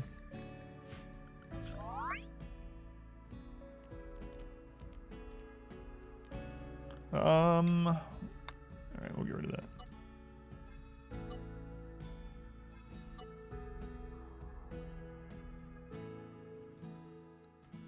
Floor baby. Floor baby's growing up. Old enough to do the following work. Hey, we maxed out Floor baby. They got 3 traits. All right. Fast walker. That will get... Wait, are they not a dwarf? If they're a dwarf, that gets suppressed anyway. They're not a full... Yeah, they don't have full dwarf genes. Mr. Smokeleaf. Great memory is best on skills that are above level 10. So... maybe. Crafting, cooking. Let's do another planter. I'm gonna go with great memory on this one. All right, Floor baby. Way to go. All right, that's the robust only one, yeah. So they were a baseliner and we gave them the robust gene. That's right. That's what happened there. I remember Floor baby now. It's only been a few days.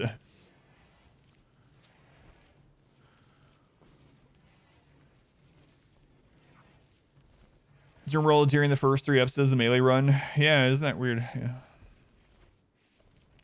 The children not always obey zones when nature running. They do not. Yeah. We actually had a child in our first run get attacked by like a cougar or something. A warg, I don't remember. Had like 3 of their body parts eaten before we stopped him. Long live Mortar baby. I think that was a vampire baby that went out and that happened. Vampire baby, you got hunted by like 5 different animals. Yeah, never. They also went out there one time and were freezing to death. It was winter and snowy, and suddenly I had the notification that someone was had hypothermia. And I was like, "What's going on?" And I click, and vampire baby's outside of the zone, having, I think, pantsless, hypothermic, falls over in the snow, drugs fall out of his pocket. It's like, oh my lord, what's happening with this child?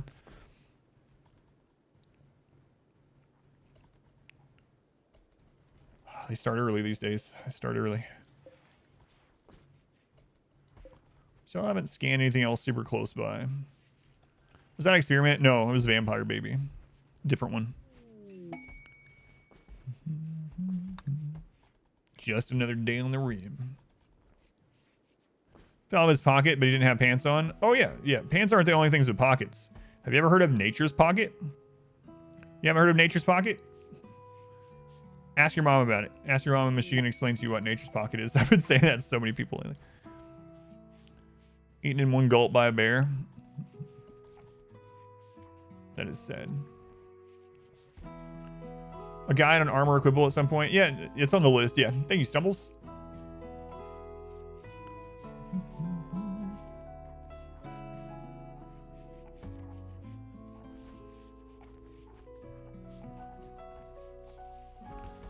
Talk of Nature Pocket. Chow no pants on, and he passes out from freezing to death in the snow, and drugs fall out of his pocket. That's right. Maybe that was a drug mule, actually, come to think of it. No, I'm sure it's fine. Nothing to worry about. I don't think I'm going to do any more vat children. I think I'm just going to get rid of these. You're playing vanilla. Any major downsides to recruiting a teenager? They have a lower body size. So that impacts them in several ways. The biggest, most common one that people run into is with the smaller body size, they have a different safe period for drugs. Now, they did update the in-game tooltip about it. So if you click on any drug, You click on information, and you hover over. Whoops! You have to actually click on the drug. Shelves are not a drug. And you hover over the interval.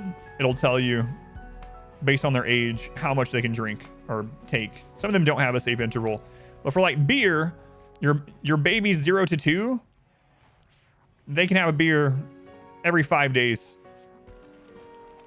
But yes, they also have lower HP with lower body size, so you have to be careful with drugs and obviously when they take damage.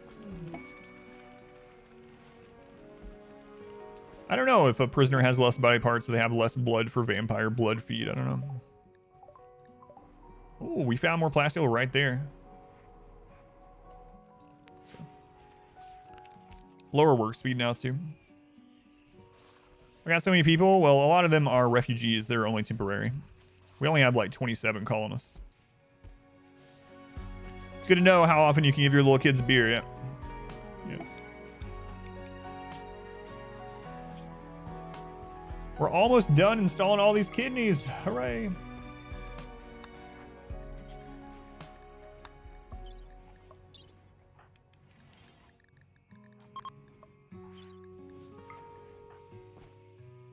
We're even gonna give the little kids kidneys. Here you go, little kid. Even the baby. Even the baby gets a kidney.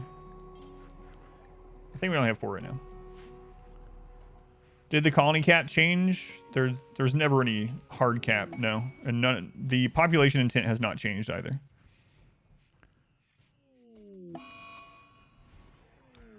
But having children ignores population intent anyway in that regard.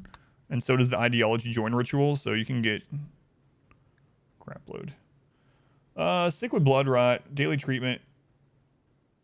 Keep his mood up. I need a royal bedroom sometime.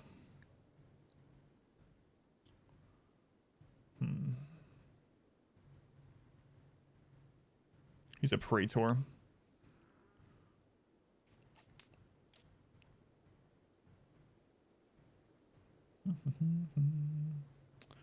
Uh, 6.9 days to accept. All right. All right. We'll go ahead and get a royal bedroom down here. It's a little scary though. Breachers might not like us doing that too much. But well. Well.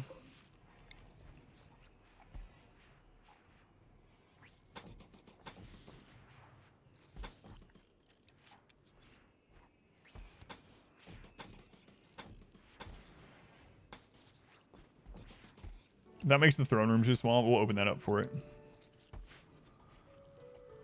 Oprah of kidneys. You get a kidney and you get a kidney. Random joiner trick still work? What do you mean trick?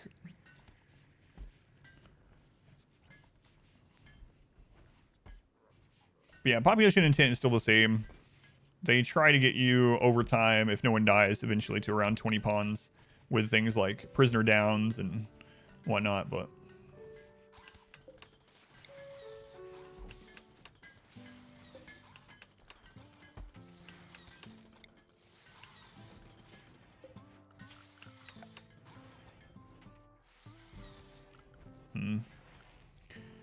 guess I'll go ahead and do this. We'll eventually need it anyway. I definitely don't want it to burn. Oh man. Steel burns. I'm just gonna do it as steel. Screw it. Screw it. Hope the new edit style is paying off because you really enjoy it. That's awesome. Yeah, I won't know for like probably a couple months. Noir. We're gonna test it out for probably a month or two, and then we'll go from there. Is the intent 20 for every storyteller? It is now. They changed. Randy's used to be 50, but they changed this to 20 back in like 1.3 or something like that. However, he has some other modifiers that make him still give you. Like so he still gives you a little bit more overall. One of the notable things with Randy is like with Cassandra and Phoebe, there's a time that they can no longer send you slavers, for instance. Uranium for the health. They can no longer send you slavers. Randy actually, even though it's a low chance, Randy can actually send you slavers the entire game. So stuff like that does make it so you're in the long run a little bit more likely to get more pawns with Randy. But in general now they have the same population intent and it's right at 20. Right at 20. Let's go in Brun. Found an editor. Yeah, I'm The first test videos are out, so I'm really anxious about it, but we'll see. We'll see how it goes.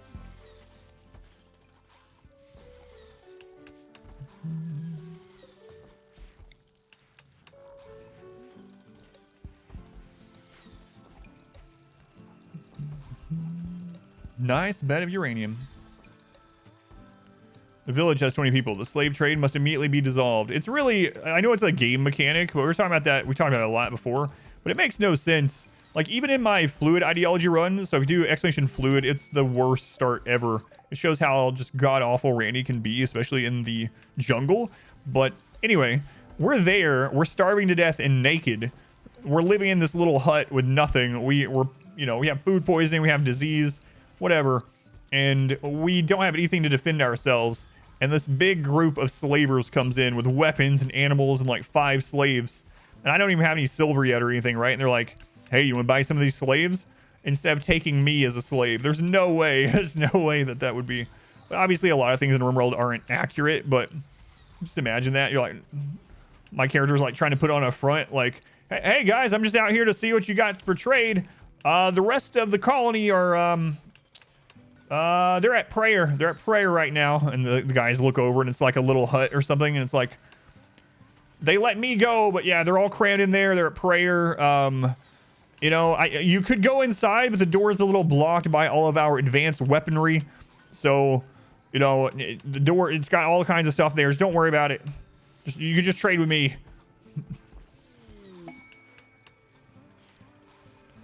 I mean, if it was realistic, that guy, you're gone. Your characters, you get a slave that shows up and you have 1 colonist.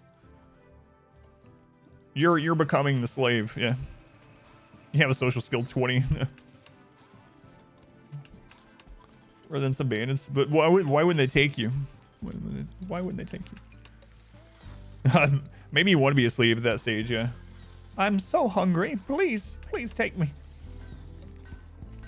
Please. I beg of you.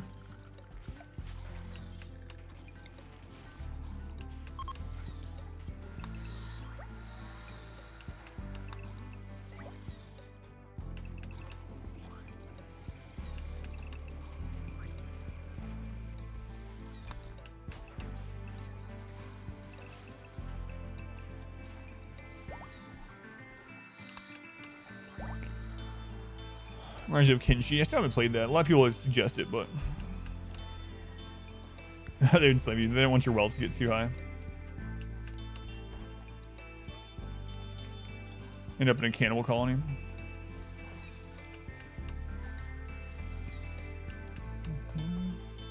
There's gonna be a sequel.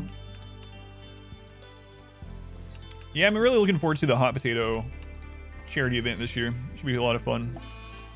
Oh, speaking of, the hot potato charity people contacted me, and for the first hour of my charity portion, we will be on the homepage of Twitch. We'll be on the main page. We'll be front and center for the first hour. Should be pretty intense. Hot potato is a RimWorld charity event every year, where a bunch of streamers get together and they pass a save file around, streamer to streamer. And they play on the same colony for like, it varies in time, but usually it's like 5 days or so. But 24/5 playthrough. It's really fun. It's really fun. And another crazy thing about it is everyone has, or it's actually one of my favorite things about it. Everyone has such different experience and different play styles. How far am I? I'm right in the middle this year. I actually wanted to be closer to the beginning, but I'm right in the middle. Everyone has different play styles and stuff. Last year, the person before me had never really played at all. They didn't know what they were doing, and that's completely fine. I wasn't upset by it or anything like that, but it was very interesting to watch because there's 2 things, right? So I was watching him, and he'd never really played before, and they had a mech attack, and it was like late game. And the mech attack was like a lancer and like 2 pikemen or something, right? And he went out there and he defeated them, and he was like super excited because he doesn't really know the game. And he was like fist pump. He's like, yeah, we did it. And it was like this this kind of cool moment, seeing someone experiencing this for the first time and being excited over these things that we look at now. And it's like, oh, that's like a minor little thing. Let's just go take care of that really quick. So that was really cool, seeing people playing that way. But also, because they didn't really know what they were doing and they got the colony in the late game. He was really wanting to just build a specific building. Like, he wanted to do a themed tavern building, and he didn't pay attention to food or anything. So when he handed it over to me, the colony of like 18 people were starving to death. Literally starving. When I got it, there was an advanced starvation level 19 burning passion construction specialist, or not specialist, but a construction pawn that was in advanced starvation. And within like the first minute of handing over the save to me, they starved to death. And I was like, no. So my entire turn was just fixing the base so that the run didn't end.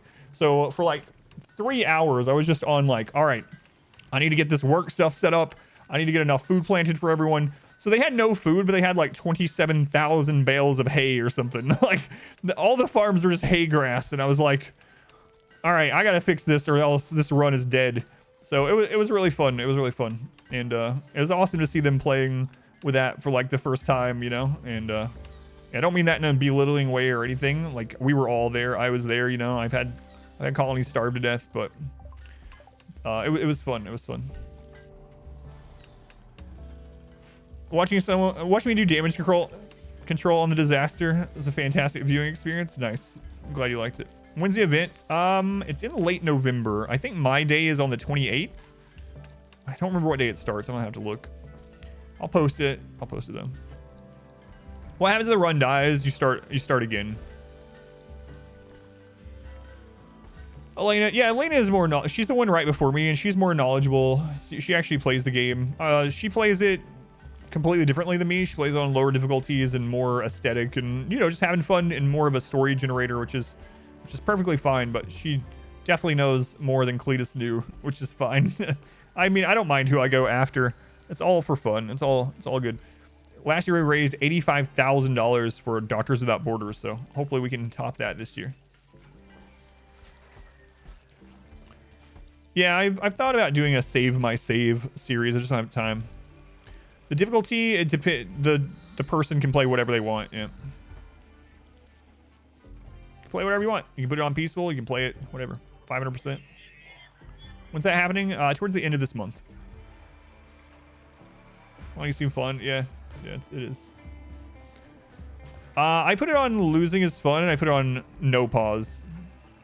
It's kind of interesting. Some of the people had goals, like stretch goals on theirs. It's like, all right, if you donate $50, I won't pause the game for 5 minutes, no matter what happens. And then it got passed over to me, and it was just not paused ever, the whole playthrough. And they were like, wait a minute. Why are you not playing with pause? Did someone donate enough for you not to play with pause? I was like, no, this is just how I play. Just how I prefer it. Gold. Oh, it's still not close enough. Yeah, it's like no pause for 5 whole minutes. Yeah, you can switch difficulties anytime in a save file. Yeah, I can do it on mine right now if I wanted.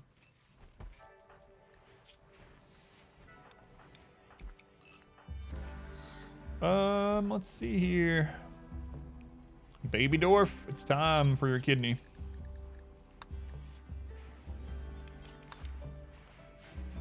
Can I show the whole base?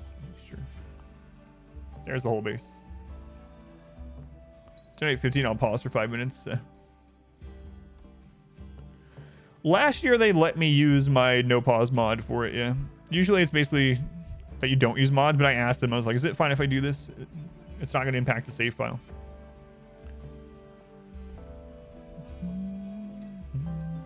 The person that finishes it, Igor.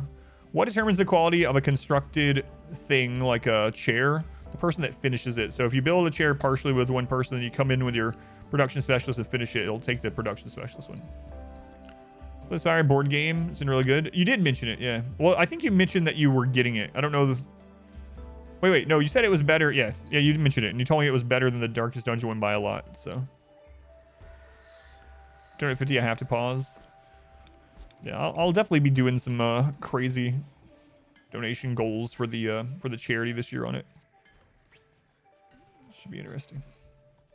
One of the things I did last year that actually raised a lot of money, I think we raised almost 3,000 just in my time slot.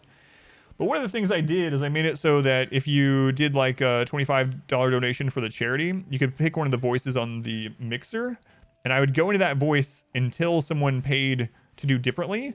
But then I also had, hey, the ref.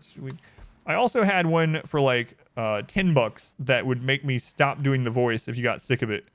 And someone there really hated the voice, and it felt kind of bad. But like someone would pay for me to. All right, I'm playing RimWorld as Granny. And then someone would come in right behind and be like, God, I hate that voice. And they would donate to make me stop doing the voice. And it raised a bunch of money. It's all good fun for charity, but yeah, I dyed my hair last year for it. Probably do that again this year. All right.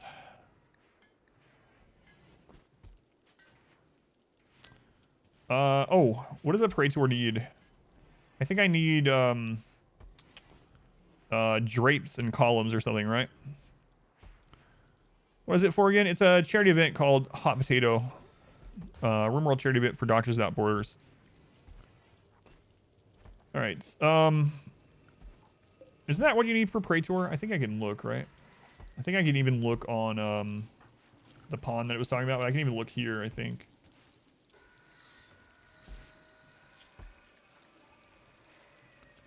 Praetor.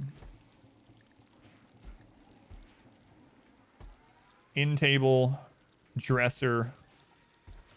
Okay.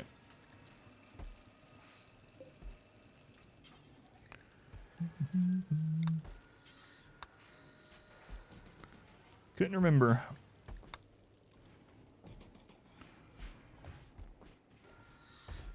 Are they just going home? Yep. Yep. They're gone. I think they left through this way. Yep. Sounds like an evil boss you had to fight. What win condition? We're trying royalty right now. Yeah. Trying the royalty win condition. Every $1 raises the difficulty setting by 1%. I start off on peaceful. That'd be weird. I don't even know the last time I played on peaceful. You just click on the quest too, yeah.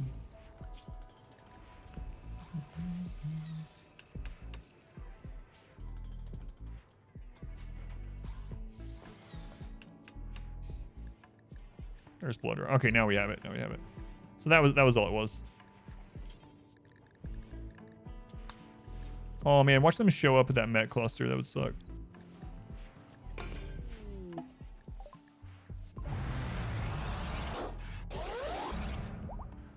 I didn't play on peaceful in the last Hot Potato, no. I don't think so anyway. I don't remember. Every dollar adds a raid point. But yeah, it just depends on what they hand me, you know, what I end up doing. I'll just try to fix any loose ends they hand me, and it's mainly about the charity, not necessarily about the gameplay, right?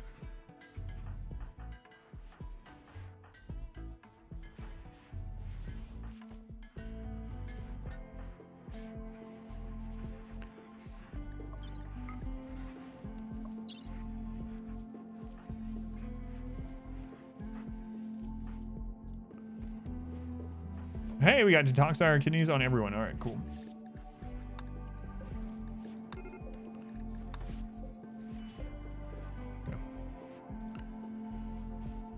You can't build with a similar base? How come?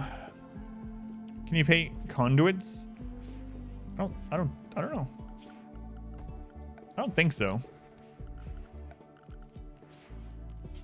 Yeah, because they're not. No, they're not a building and they're not a floor, so.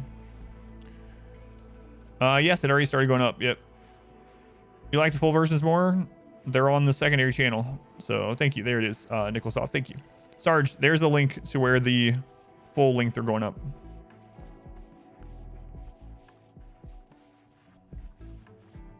Every $10 add 10,000 wealth to the map.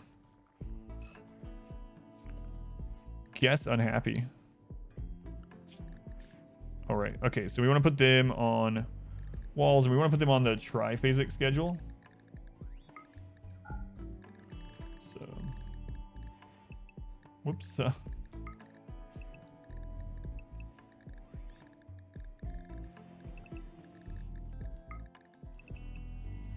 Oh, I did that wrong. It's all right. I'll just redo it. I'll just redo it.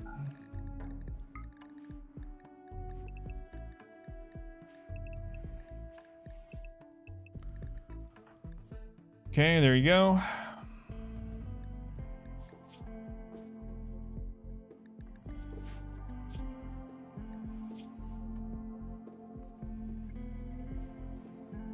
Distant Apocryphon hatred. I feel it out there somewhere. It's always thinking about why these people deserve death. Always following the logic of murder. Hard to ignore. How are the walls in the inside zone different? So usually what I do is I usually set those up for an outside base, and it's just kind of a normal thing that I do now no matter what. But usually inside will be like for emergency, like only access your bed and where the food is, pretty much. Walls is like within the outer wall. Is this ship launch day? No, not even close. Thank you, Zotok. You only play for 1 year and your colony is dying. What are they dying to? I think they do Cerealia. In practice, that's what it felt like when I was doing it. This is annoying. All right. A generous bestowal. I think it's fine meal for them, right? They're also going to be unhappy that it's mushrooms. Look at all this garbage. This garbage.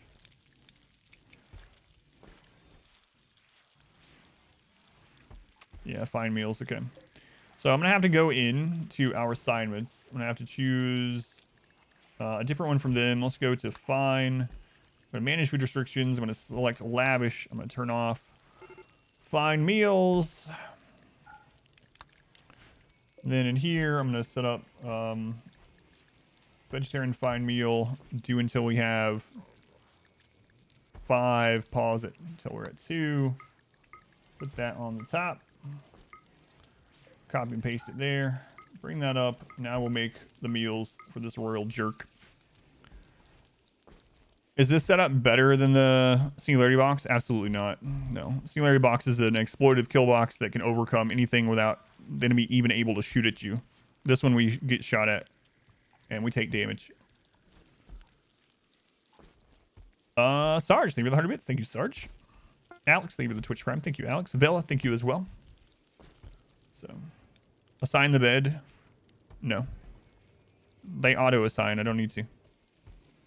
What did detoxify kidneys do? It gives them a 50% additional recovery rate on the what's it called? The toxic buildup. Toxic buildup per kidney. 50% per kidney.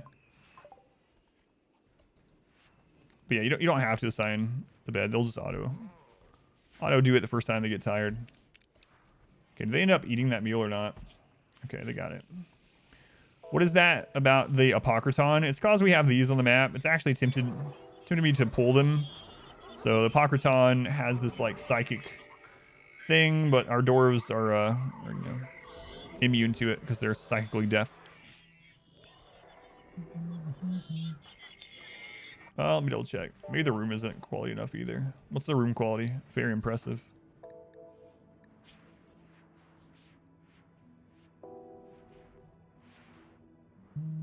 Looks like everything's alright right now. As long as we keep the blood rot at bay. How many pawns do you need for it to work effectively? You can use it early game with just a few pawns. We actually used it starting out, and you can just expand it from there. The big thing is, the more melee blockers you have, up to 3, the better. But you don't even have to have shotguns. You can use whatever early game. We used it early with 3 blockers and 1 normal shotgun, and that worked very well against any kind of melee threat. I got put in his place really quickly. All right. Whoops. Let's see if Cassandra's off cooldown. She's got to be coming off cooldown, right?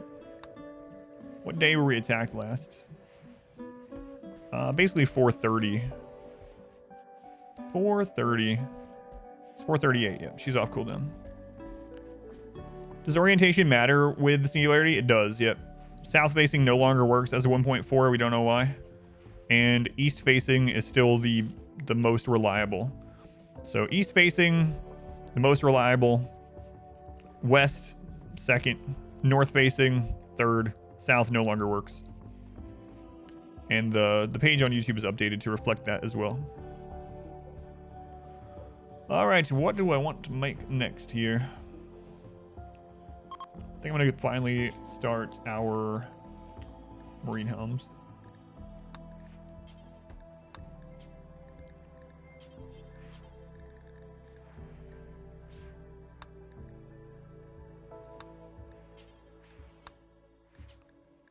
We'll do X is 2, 51 better, normal better. Okay, we got goat on that.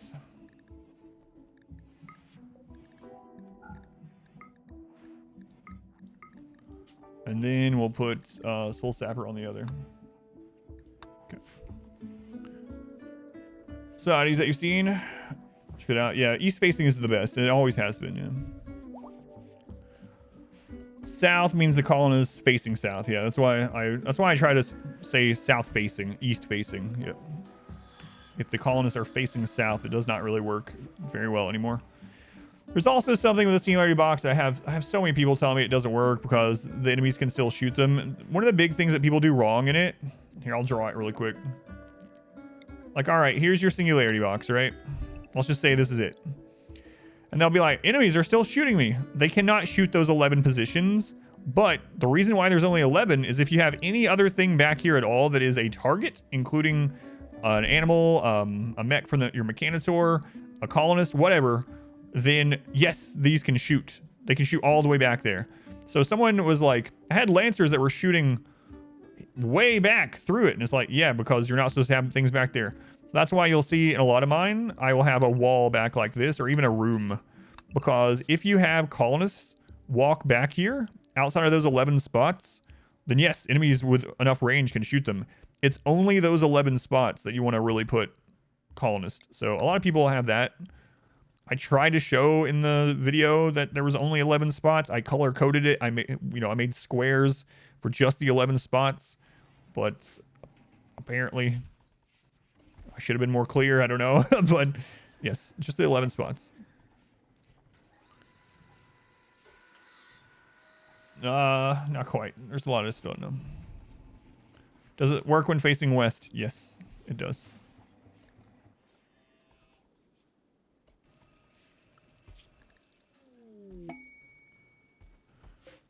Scanned uranium. It's broken. It's broken. It's another one of the things too that one of the most common things is people are like, it doesn't work. And they're like, they just beat on the doors. And I'm like, I told you to hold the doors open. They're like, well, I just thought you had to hit this.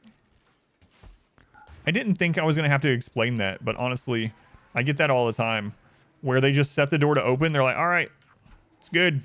Raiders will go through that door now. That's not how it works. You have to actually bring a pawn in after it's set. And the door has to be literally physically open.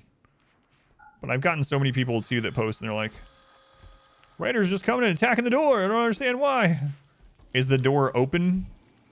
It's set to open. Is the door open? No. You have to open the door? Yes, that's why the guide says specifically, make sure all the doors are open. I didn't know I had to explain how to open a door. My doors at home automatically open for raiders. That's right. That's right.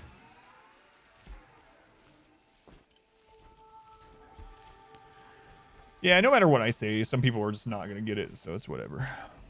Alexa, open the doors. It's whatever.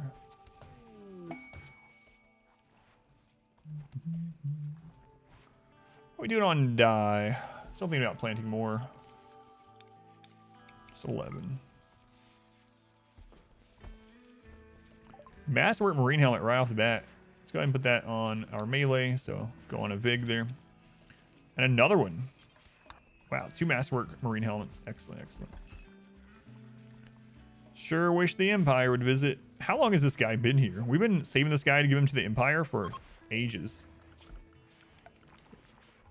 Wait, can you no longer function? I know you got beat up a little bit, but... Missing a nose, a leg, a pinky. The other leg's almost missing. Heart blockage, frail. All right. I actually need to split the recording for YouTube. I kind of forgot today to make it easier to upload and also make it easier to hand over to the editor. So the stream is going to continue. Stream will continue. I'm just going to split the recording for YouTube. So let me do that really quick.